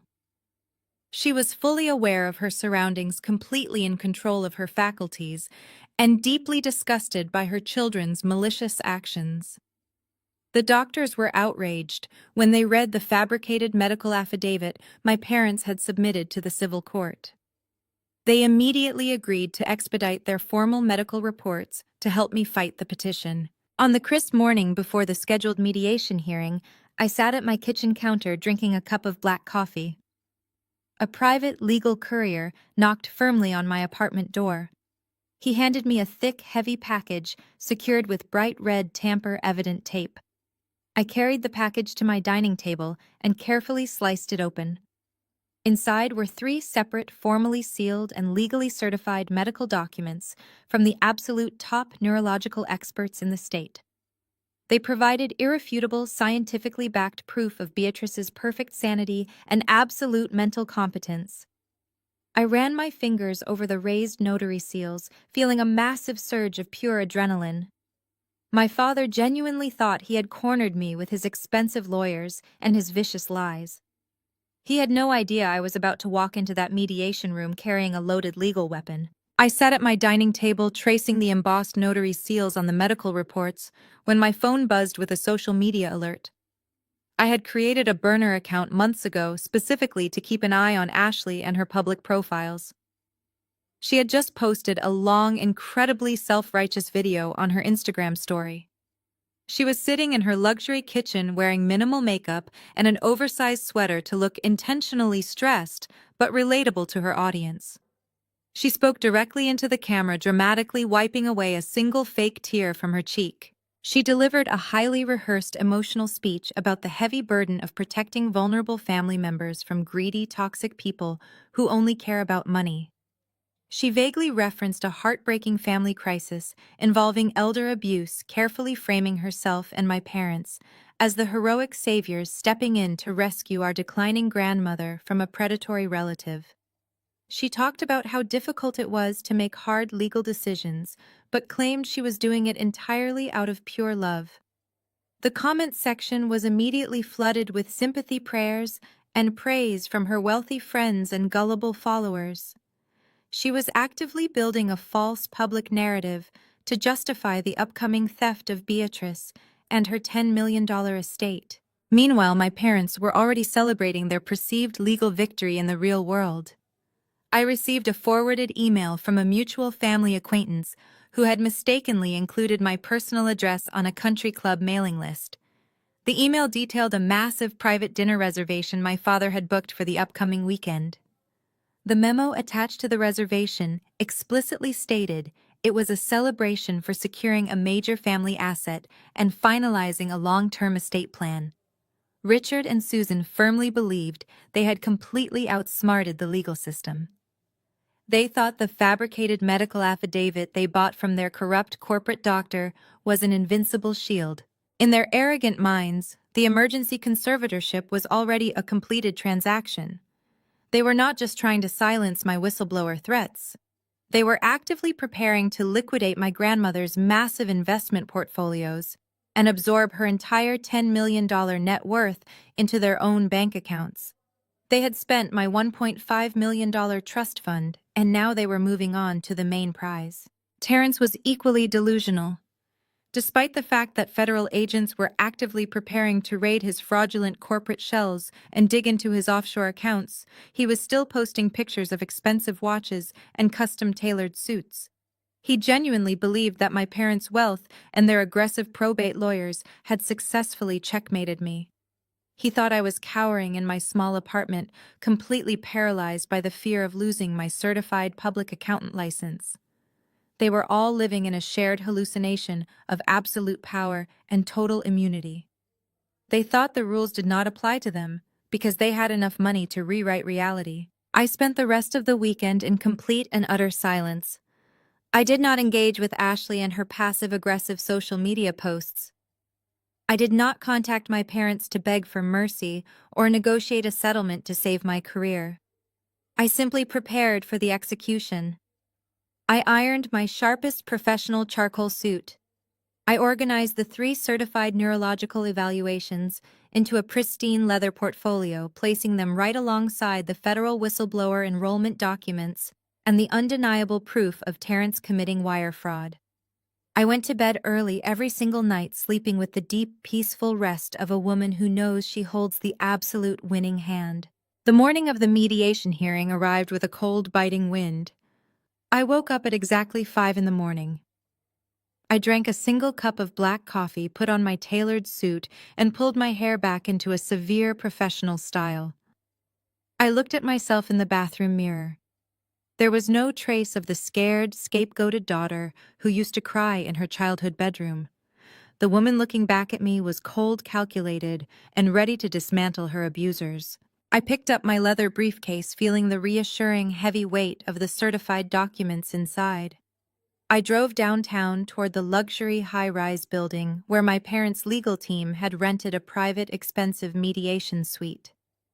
The morning traffic was light, and the city felt strangely calm. I parked my car in the underground garage, took a deep breath of the cool air, and stepped onto the glass elevator. The digital numbers above the door slowly ticked upward toward the penthouse level. I knew my family was already up there, sitting around a massive mahogany table, laughing and congratulating themselves on their brilliant legal strategy.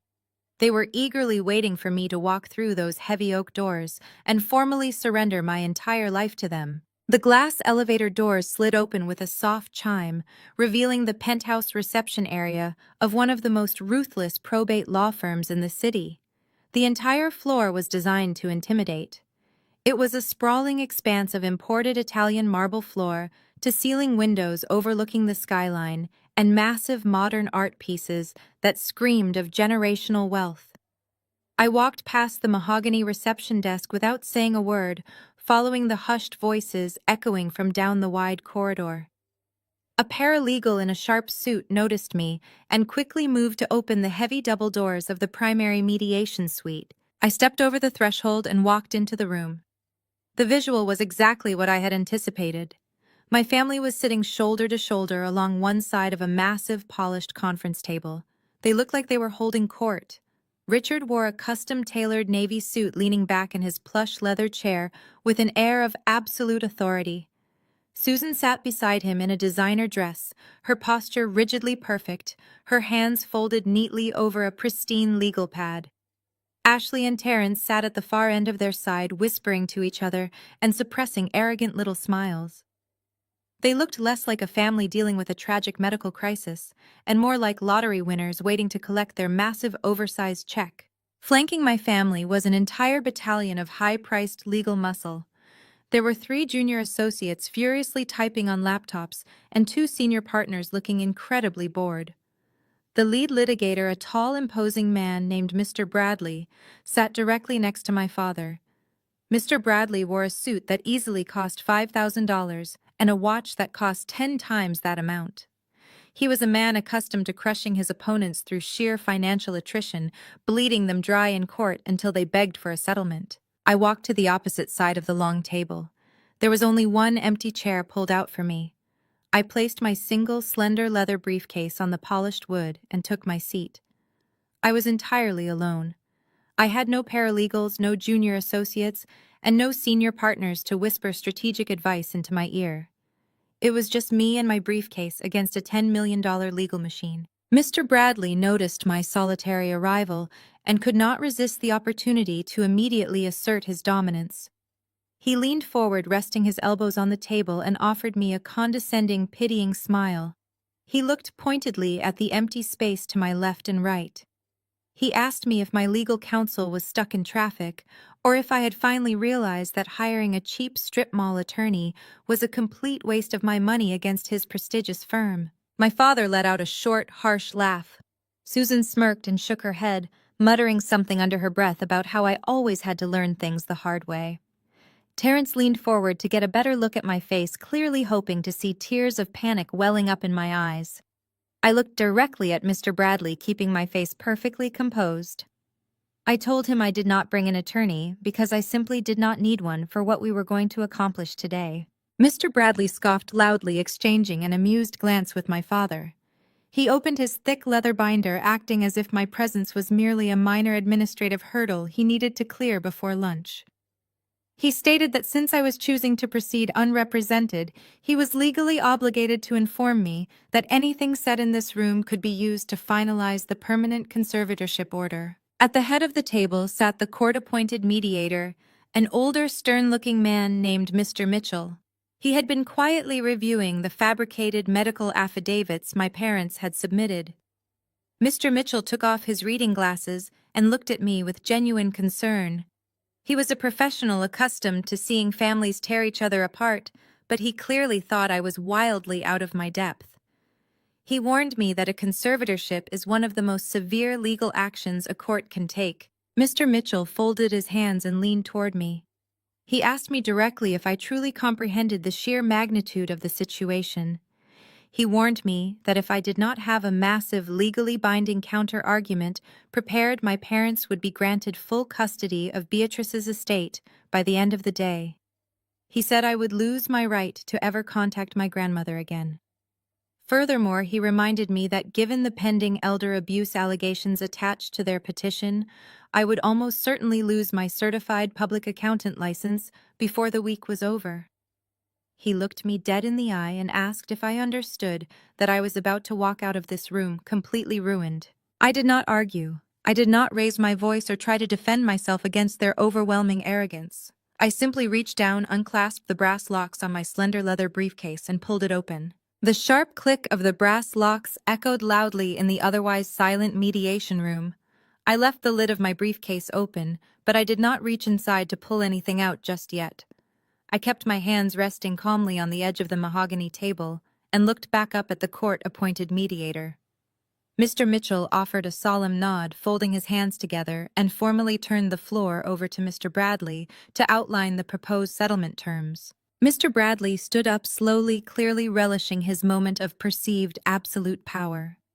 He buttoned his incredibly expensive suit jacket and began pacing slowly behind my seated family. He started his speech by stating that my parents were incredibly generous and forgiving people.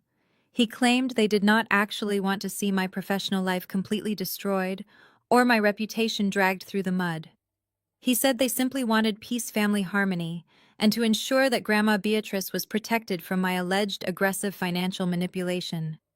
He spoke with the smooth, highly practiced cadence of a man who was entirely used to terrorizing unrepresented individuals into immediate submission. He walked back to his chair, picked up a thick stack of stapled settlement documents, and tossed them casually across the wide mahogany table.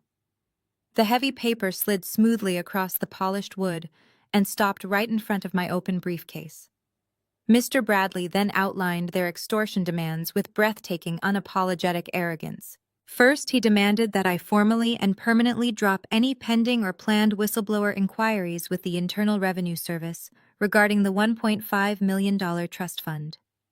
He stated confidently that the money was legally reallocated for the collective good of the family years ago, and any potential tax implications were absolutely none of my business. Second, he demanded I sign a legally binding waiver right there in the room, permanently surrendering any and all future rights claims or inheritance attached to Beatrice's entire $10 million estate. When he read this specific demand, my father nodded firmly. Richard kept his eyes locked onto mine with a greedy, terrifying intensity, silently commanding me to obey. Finally, Mr. Bradley insisted I sign a comprehensive, ironclad gag order. Under this non-disclosure agreement, I would be legally forbidden from ever discussing my parents Terrence's fraudulent businesses or the stolen trust fund with anyone, including the media, the authorities, or even my own grandmother. Mr. Bradley explained that if I agreed to these incredibly draconian terms, my parents would graciously withdraw the elder abuse allegations currently threatening my certified public accountant license. They would save my career provided I allowed the emergency conservatorship over Beatrice to proceed entirely unopposed. I glanced down the long table at Ashley. She had her elbows resting casually on the polished wood, her hands clasped together in front of her face. But my trained eyes caught a subtle detail. I noticed the camera lens of her cell phone poking out just barely from beneath the sleeve of her oversized cashmere sweater. A tiny green indicator light reflected faintly off the shiny mahogany table. She was secretly recording the entire mediation session. Ashley was eagerly waiting for me to break. She desperately wanted to capture the exact moment I started crying, begging for my career and submitting to their authority. She wanted digital proof of my defeat so she could play it back for her wealthy friends and permanently validate her fake victim narrative. Susan and Richard sat up straighter in their chairs, physically bracing themselves to enjoy the sight of my tears. Terrence flashed a wide, victorious grin, entirely convinced that his legal nightmare was finally over. Mr. Bradley finished his grand, intimidating speech. He sat back down in his plush leather chair, steepled his manicured fingers together, and asked me if I was ready to pick up the pen, sign the papers, and walk away with what was left of my dignity. The entire penthouse suite went dead silent. The heavy air in the room felt thick and suffocating. The battalion of lawyers, the mediator, and my entire family were all staring directly at me, waiting for the inevitable emotional collapse. They expected me to shatter under the immense weight of their combined financial and legal pressure. I did not reach for the pen. I did not even look at the stack of settlement documents resting in front of me. I kept my posture perfectly straight. I looked directly across the wide expanse of the table, bypassing my gloating parents entirely, and locked eyes with their high-priced litigator. I asked Mr. Bradley in a voice so quiet and terrifyingly steady that it made the mediator instantly sit up straight in his chair if he was personally aware of the mandatory federal and state penalties for committing perjury and intentionally defrauding a probate court. Mr. Bradley's confident smile faltered for a fraction of a second, but he quickly recovered, letting out a dismissive, arrogant chuckle. He leaned back in his plush leather chair, crossing his legs, and told me that thinly veiled legal threats were simply not going to work in a professional setting. He stated that his prestigious firm had thoroughly vetted the medical affidavit signed by their designated doctor, and any amateur attempt to challenge it would simply be a massive waste of the court's valuable time. He firmly advised me to stop playing ridiculous games and sign the settlement documents immediately before he decided to revoke their generous offer entirely and proceed with a trial. The court-appointed mediator, Mr. Mitchell, watched me closely, waiting to see if I was bluffing. I was not. I reached into my open briefcase and pulled out the crisp leather portfolio containing my undeniable counter-evidence. I unclasped the binding and extracted the 3 thick, heavily sealed envelopes I had received from the private courier earlier that morning. I did not slide them across the table to my parents or their arrogant lawyer. Instead, I handed them directly to the court-appointed mediator.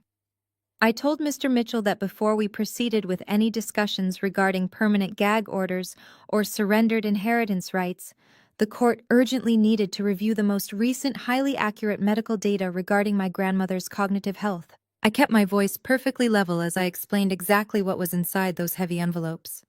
I stated that over the past 48 hours, Grandma Beatrice had been extensively evaluated by 3 separate, independent, and highly respected board-certified neurologists. I made sure to emphasize the word independent, looking directly into my father's eyes when I said it. I explained that these top-tier doctors were completely blind to the pending legal litigation, had absolutely no financial stake in the outcome, and had never been associated with my family. They conducted hours of rigorous cognitive testing, memory evaluations, and complex psychological profiling right inside her private suite. Mr. Mitchell carefully broke the red tamper evidence seals on the envelopes and began reading the first official report. I did not wait for him to finish reading before I delivered the devastating results to the rest of the room. I announced loudly that Grandma Beatrice did not just pass her medical evaluations. She demonstrated a cognitive baseline that placed her in the top percentile for her advanced age group. She possessed complete financial literacy, perfect spatial reasoning, and absolute psychological clarity. I looked right at Mr. Bradley and told him that my grandmother was currently mentally superior to every single person sitting at this mahogany table. Then I turned my absolute attention to my parents. Richard's face was beginning to flush a deep, angry shade of purple. Susan looked like she had stopped breathing entirely, her hands gripping the edge of the table. I pointed a steady finger right at them. I told the room that my parents had knowingly and maliciously submitted a completely fabricated medical affidavit to a civil court judge. I explicitly detailed how they had paid a corrupt corporate doctor to sign a preliminary diagnosis without ever stepping foot inside Beatrice's nursing home or speaking to her directly. I stated clearly that their desperate actions constituted severe perjury and a coordinated conspiracy to defraud a probate court of law. Mr. Mitchell finished scanning the first comprehensive report. He looked up, his face pale with utter shock, and immediately handed the certified documents over to Mr. Bradley. The arrogant litigator snatched the papers, his eyes darting frantically across the page as he read the undeniable medical conclusions and saw the raised notary seals from three of the most respected neurologists in the entire state. The transformation of Mr. Bradley was instantaneous and highly satisfying to witness. The healthy color completely drained from his face. He realized in a matter of seconds that his wealthy clients had boldly lied to him, effectively weaponizing his prestigious law firm to commit a massive federal crime. Mr. Bradley dropped the certified medical reports onto the polished table as if they were physically burning his hands. He stood up so quickly that his heavy leather chair violently hit the glass wall behind him. He did not say a single word of defense to my parents. He simply took two large, deliberate steps away from Richard and Susan, physically distancing himself from his own corrupt clients. His junior associates immediately mirrored his panicked movements, snapping their laptops shut in pure terror. They knew their lucrative legal careers were suddenly in massive jeopardy. Across the table, Ashley hurriedly pulled her arm back and violently tapped her phone screen, desperately trying to delete the secret recording she had started. The carefully constructed illusion of their absolute power shattered into a million tiny pieces. The mediation room erupted into frantic murmurs and panicked breathing. Richard slammed both of his heavy hands down on the mahogany table, his face twisted into a terrifying mask of pure, desperate rage. He opened his mouth to scream at me, preparing to launch into another tyrannical tirade about respect and obedience, but I did not let him speak. I raised my hand, cutting him off completely. I looked him dead in the eyes and delivered the final blow. I told him I am not here about the conservatorship. That was just to get you all in one room. The sheer weight of my statement hung heavily in the air. Richard's mouth snapped shut. He looked around the room, suddenly realizing that the opulent mahogany table and the sweeping city views offered absolutely no protection from what was about to happen. The entire conservatorship petition, the emergency hearing, the expensive legal threats, it had all been orchestrated by me to ensure every single guilty party was sitting in one confined space. I reached back into my open leather briefcase. The medical evaluations were completely forgotten as I pulled out a new, much thicker stack of documents. These papers did not have medical letterheads. The top page of each file bore the unmistakable heavy blue ink stamps of the Internal Revenue Service, Criminal Investigation Division, and the Federal Bureau of Investigation. I dropped the heavy files onto the polished wood. The resounding slap made Terrence physically jump in his seat. I looked directly at my brother-in-law and my father, letting my professional accounting persona take complete control of the room. I told them that while they were busy fabricating medical emergencies to steal a $10 million estate, I was busy doing what I do best. I audited them. I opened the first federal file and methodically detailed the exact financial anatomy of their crimes. I started with the original $1.5 million trust fund theft. I read aloud the specific routing numbers used to move my inheritance into their joint holding account 10 years ago. Then I traced the capital. I explained exactly how Richard and Terrence collaborated to establish 3 separate limited liability companies registered in Delaware. I looked at Terrence and explained how he deliberately bankrupted those tech startups, classifying the stolen money as massive corporate losses to evade federal taxes. Susan gasped, looking wildly at my father, clearly unaware of the sheer depth of the illegal tax evasion scheme her husband had constructed. I pulled out a ledger printout and highlighted the outgoing corporate transfers. I read the exact dates and the exact dollar amounts sent to the offshore accounts, and the private consulting firm registered to the 22-year-old model in Miami. Ashley buried her face in her hands, her shoulders shaking violently, as the undeniable reality of her shattered marriage was broadcast in front of federal legal documents. Terrence frantically shook his head, stammering that the documents were forged and that I was making it all up. I completely ignored his pathetic denials. I looked down at the ledger and read off 3 specific federal transaction identification numbers, challenging him to explain how I could possibly forge highly classified banking codes. I turned my attention back to my father. I explained that by intentionally moving stolen trust fund money across state lines to fund fake corporate entities, they had not just committed basic tax fraud. They had committed massive, coordinated federal wire fraud. Richard slumped back in his plush leather chair. The tyrannical patriarch, who had controlled our family through fear and financial manipulation for decades, suddenly looked incredibly small and terrified. He looked at Mr. Bradley silently, pleading for his expensive litigator to intervene to find a legal loophole or to aggressively shut me down. But Mr. Bradley stood firmly against the glass wall, his arms crossed tightly across his chest. The elite lawyer flatly refused to make eye contact with my father, clearly recognizing that defending a blatant federal wire fraud conspiracy was a fast track to losing his own license to practice law. They were completely abandoned, stripped of their protective armor, and exposed to the harsh light of absolute accountability. I slowly leaned forward, resting my forearms heavily on the polished mahogany table. I looked at the terrified faces of my family members.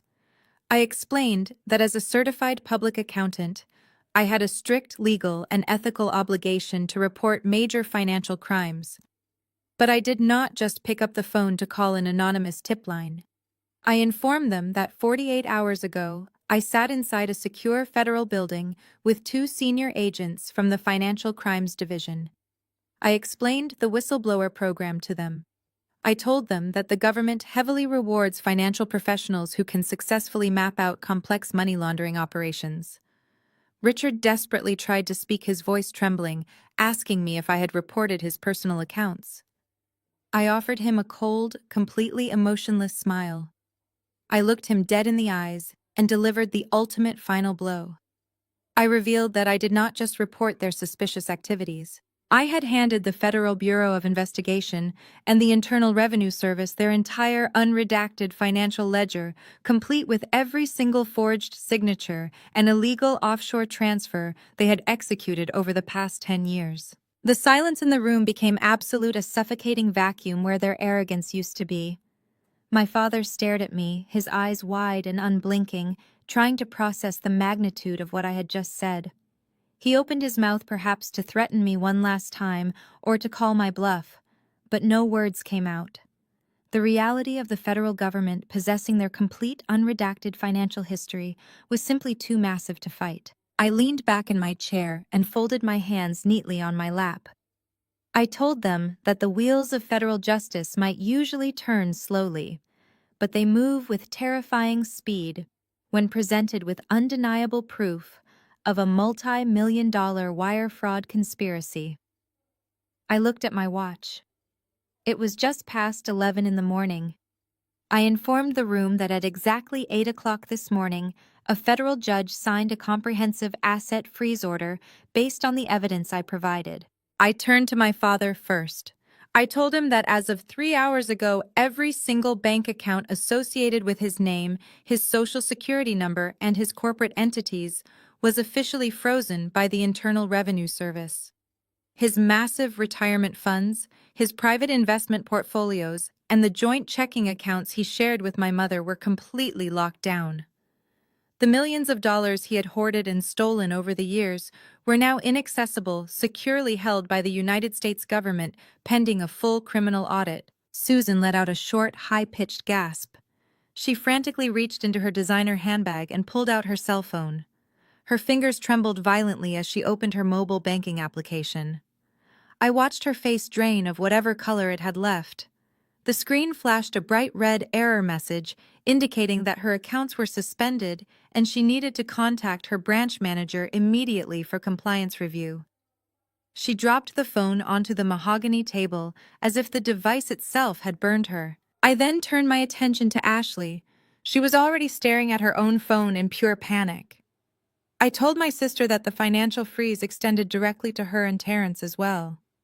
I explained that because her luxury 6-bedroom mansion and her 2 imported sports cars were purchased using stolen trust fund money that had been illegally laundered through shell companies, the Federal Bureau of Investigation had officially classified them as assets purchased with the proceeds of criminal activity. I told her that federal agents were likely changing the locks on her front door and impounding her vehicles at this very moment. Her perfect, wealthy lifestyle was completely gone, evaporated into thin air before lunch. Ashley burst into heavy, hyperventilating sobs. She grabbed Terrence by the lapels of his custom suit, violently shaking him and screaming at him to do something to call his investors to fix the massive disaster he had caused. But Terrence was completely paralyzed. He stared blankly at the polished wood table, his chest heaving rapidly. He knew better than anyone that you cannot negotiate with a federal asset freeze. He knew his fake empire was entirely ruined. Richard finally found his voice. It was a weak, pathetic rasp. He looked up at Mr. Bradley, his highly paid corporate litigator, and begged him to file an emergency injunction to unfreeze their funds. He pleaded with the lawyer to stop the federal government from taking everything he had worked his whole life to accumulate. Mr. Bradley did not offer a single word of legal advice. Instead, he quickly reached down and snapped his leather binder shut. He looked at my father with utter disgust and stated that his law firm does not represent clients actively engaged in federal wire fraud and international money laundering. He informed Richard that any retainer fees previously paid were now subject to federal seizure and that he strongly advised them to seek specialized criminal defense counsel immediately. Without waiting for a response, Mr. Bradley turned on his heel and marched out of the penthouse suite, his junior associates trailing rapidly behind him. The court-appointed mediator quietly packed his briefcase and followed them out, leaving my family entirely isolated in the massive room. They were officially broke, legally abandoned, and entirely exposed. The sheer totality of their financial destruction had finally caught up to them. My mother buried her face in her hands, weeping loudly about her ruined reputation and her lost wealth. My father sat slumped in his chair, a broken patriarch who had finally been crushed by the weight of his own greed. I stood up and calmly closed my leather briefcase, snapping the brass locks shut. The crisp sound echoed loudly. I told them that the conservatorship petition was officially dead. But before any of them could respond, a new sound pierced the heavy atmosphere of the penthouse. It started as a faint wail in the distance, quickly growing louder and more urgent. I looked toward the floor-to-ceiling glass windows. The unmistakable sound of heavy police sirens was rapidly approaching the luxury high-rise building. The wail of the sirens grew deafening, echoing directly into the penthouse suite. Terrence slowly pushed his chair back, his eyes wide with a primal, suffocating terror. He walked over to the floor-to-ceiling windows and looked down at the street below. I did not need to look to know what he saw. A fleet of black federal sports utility vehicles had violently swerved to a halt right in front of the luxury law firm building. Men and women wearing tactical vests with federal insignias printed across their backs were pouring out of the vehicles and rushing past the revolving glass doors. Terrence backed away from the window, his breath coming in short gasps. He looked at Ashley, then at my parents, and finally at me. He realized in that exact moment that there was no expensive lawyer, no fabricated legal petition, and no amount of emotional manipulation that could save him now. He was going to federal prison The polished, arrogant entrepreneur facade completely vanished, replaced by the desperate instincts of a cornered criminal. In a stunning display of cowardice, Terrence ran. He spun around and bolted toward the heavy double doors of the mediation suite. Ashley, realizing he was trying to flee, stood up and reached out to grab his arm, crying his name and begging him not to leave her alone. She was standing directly in his path to the exit. Terrence did not hesitate. He did not care that she was his wife, and he certainly did not care that she was heavily pregnant with their child. He violently shoved Ashley hard in the chest with both of his hands. The sheer force of the push sent her stumbling backward. Her heels caught on the edge of the plush carpet, and she fell hard onto the polished wood floor, crying out in pain and utter shock as her own husband trampled over her to save himself. Terrence burst through the heavy mahogany doors and sprinted down the wide marble corridor toward the glass elevators. I slowly stood up from my chair and walked out of the suite, standing in the doorway to watch the inevitable conclusion of his pathetic escape attempt. Ashley scrambled to her feet, clutching her stomach, and limped out into the hallway, screaming for him to come back. But Terrence was solely focused on the elevator bank at the end of the corridor. He frantically mashed the illuminated down button, looking wildly over his shoulder, his expensive suit jacket flapping open. He was a rat desperately looking for a hole to hide in. But the digital numbers above the elevator doors were already ascending rapidly. They chimed softly and the heavy metal doors slid open. Terrence tried to push his way inside, but a solid wall of federal agents immediately surged forward out of the elevator cab. They did not shout warnings or ask him to surrender politely. The lead agent recognized him instantly from the case file photographs and lunged forward, grabbing Terrence by the collar of his custom-tailored suit. With a swift, highly trained motion, two agents tackled Terrence simultaneously. His body hit the imported Italian marble floor with a brutal, echoing thud that knocked the air completely out of his lungs. Terrence tried to struggle, kicking his expensive leather shoes against the slick marble, but it was completely useless. An agent pressed a heavy knee firmly between his shoulder blades, pinning him securely to the cold floor. The sharp metallic click of heavy handcuffs snapping shut around his wrists echoed sharply down the corridor. Ashley stood just a few feet away, watching her husband be treated like the common criminal he truly was. She unleashed a series of hysterical screams, dropping to her knees and sobbing uncontrollably as the agents read Terrence his rights in a loud, authoritative tone. He did not look at her. He kept his face pressed against the marble, defeated. Back inside the mediation suite, the absolute destruction of their golden reality finally registered with my parents. Richard and Susan stumbled out into the hallway, witnessing the chaotic scene unfold. When they saw the federal agents forcefully pulling Terrence up by his handcuffed arms and dragging him toward the elevators, their legs gave out. Richard collapsed against the doorframe, clutching his chest in panic, while Susan sank to the floor right beside him. Their immense wealth and arrogance were completely gone, leaving behind nothing but two pathetic, terrified people. They turned their tear-streaked faces to me. Susan reached a shaking hand in my direction, her voice cracking in pure desperation as she begged me to tell the agents it was all just a massive misunderstanding. I looked down at my mother's trembling hand, reaching out to me from the cold marble floor. Her tear-streaked face was a portrait of absolute desperation, completely stripped of the arrogant superiority she had worn like a crown for my entire life. She was begging me to save her, pleading for me to use my professional credibility to wave away the federal agents and declare this entire nightmare a simple accounting error. I did not reach out to help her up. I did not offer a single word of comfort. Instead, I stood up completely straight, reached for the front of my tailored charcoal suit, and slowly buttoned my blazer. I looked down at the two people who had brought me into this world. The people who had spent 3 decades making me feel like a worthless burden while secretly funding their lavish lifestyle with my stolen future. I told my mother that there was absolutely no misunderstanding. I stated that the federal government does not deploy a fleet of tactical vehicles and freeze tens of millions of dollars in assets over a minor clerical mistake.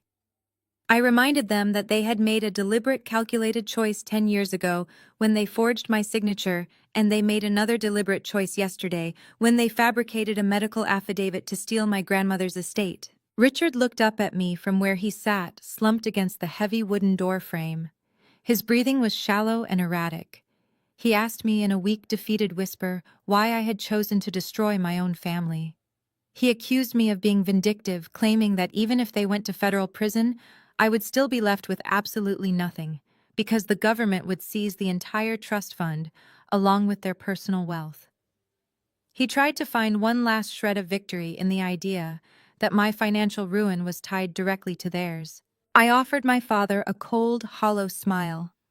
I told him he was fundamentally misunderstanding how the federal justice system works for financial professionals.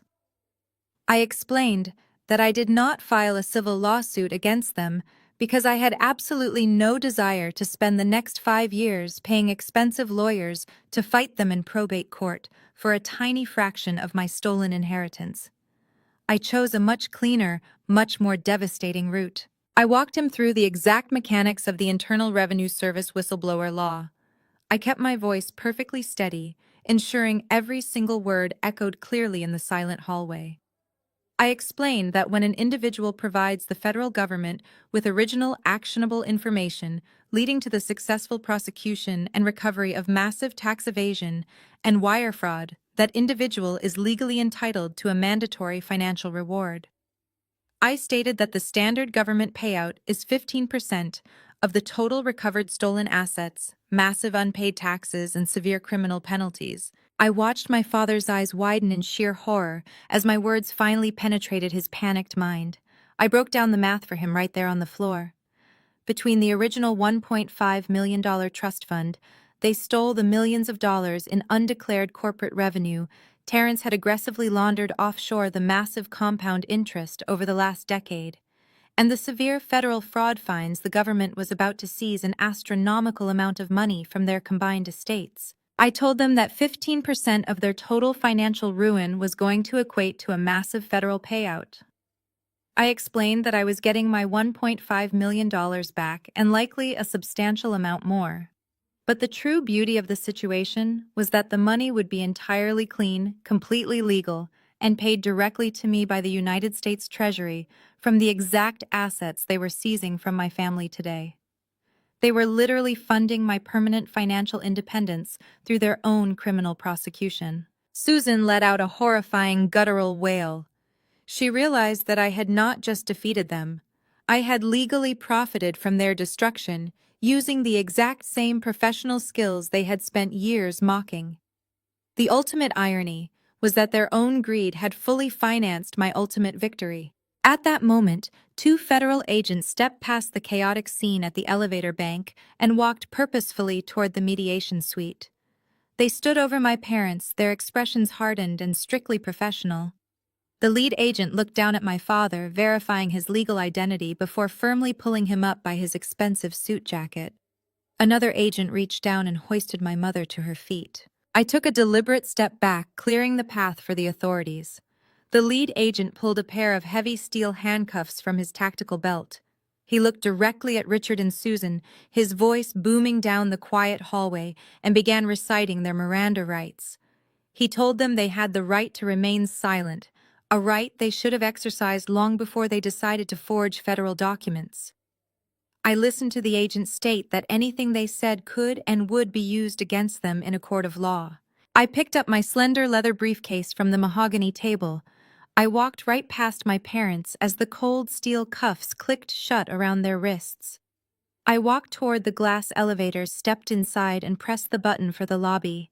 The heavy metal doors slid shut, and I did not look back. When those heavy metal doors slid shut, the silence inside the elevator felt completely different than the suffocating quiet of my childhood. It felt like absolute freedom. I stepped out into the bustling lobby of the financial district, pushed through the revolving glass doors, and took a deep breath of the crisp city air. The oppressive weight I had carried on my shoulders for my entire life was finally gone. Fast forward 14 months. The federal justice system moves slowly, but it crushes everything in its path with absolute certainty. The subsequent trial was highly publicized in the local financial circles, though I never even had to take the witness stand. The extensive paper trail I provided to the federal agents was so incredibly airtight that Terrence and my father were ultimately forced to accept strict plea deals to avoid maximum sentencing. Richard was sentenced to 7 years in federal prison for conspiracy and wire fraud. Terrence received 12 years, his sentence severely aggravated by the sheer scale of his offshore money laundering and his cowardly attempt to flee. The government systematically seized all of their assets, including Ashley's sprawling luxury mansion, her sports cars, and my parents' entire estate. Susan and Ashley were left with absolutely nothing. They were forced to move into a tiny 2-bedroom rental apartment on the extreme outskirts of the city, relying entirely on whatever scraps they could salvage from bankruptcy court. True to their word, the Internal Revenue Service successfully processed my whistleblower reward. 15% of a multi-million-dollar fraud syndicate is a staggering amount of money. It was far more than the original $1.5 million trust fund they stole from me. It was clean, heavily taxed, and entirely legitimate wealth deposited directly into my secure accounts by the United States Treasury. It was a beautifully sunny, crisp Tuesday afternoon when I pulled my brand new midnight blue Porsche Panamera into the circular driveway of the Oak Ridge Estates Assisted Living Facility. I parked right in front of the grand entrance, leaving the powerful engine purring softly. The automatic sliding doors opened and out walked Grandma Beatrice. She looked absolutely radiant. She was wearing a stylish silk scarf, oversized sunglasses, and leaning lightly on a silver-tipped walking cane.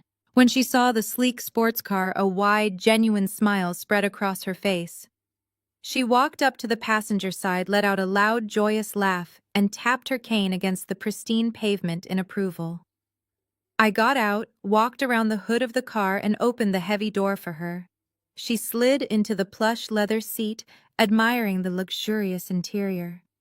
She looked at me, her sharp eyes twinkling, and told me she always knew I had excellent taste. She said she was incredibly proud of the woman I had become, a woman who refused to be a victim. I closed her door, got back into the driver's seat, and put the car in gear. We pulled out of the nursing home driveway and headed toward the coast. We were embarking on a month-long luxury vacation to the Mediterranean, just the two of us, entirely funded by my legal reward. The wind blew softly through the open windows as we drove along the scenic coastal highway. The sun was beginning its slow descent, casting a warm golden glow over the shimmering ocean. Looking over at my grandmother laughing as the coastal breeze caught her silver hair, I finally understood the true meaning of family. Society conditions us to believe that blood is an unbreakable bond, a sacred contract that demands our infinite loyalty and endless forgiveness. We are told to keep the peace, to turn the other cheek, and to accept the abuse, because family is everything. But that is a toxic lie designed to keep destructive cycles spinning. True family is not determined by a shared last name or genetic coincidence. It is defined by mutual respect, unwavering support, and the fundamental desire to see each other thrive. Sometimes the most loving thing you can do for yourself is to completely sever the infected branches of your family tree. You have to cut out the toxic roots so the healthy parts of your life can finally have the space to grow. My parents tried to bury me to build their fake empire, but they forgot I had the tools and the intelligence to dig myself out. If you are watching this and dealing with a family that constantly belittles your worth, steals your peace, or manipulates your loyalty, I want you to know that you do not have to stay in the dark. You hold the pen to your own story, and you have the absolute right to rewrite the ending. You can walk away, and you can win. Have you ever had to walk away from a toxic family member to protect your own future? I would love to read your stories in the comments below. If my journey resonated with you, please hit the like button and subscribe to the channel for more stories of resilience and justice. Thank you so much for joining me today. Remember to always protect your peace, know your worth, and never be afraid to let the truth shine.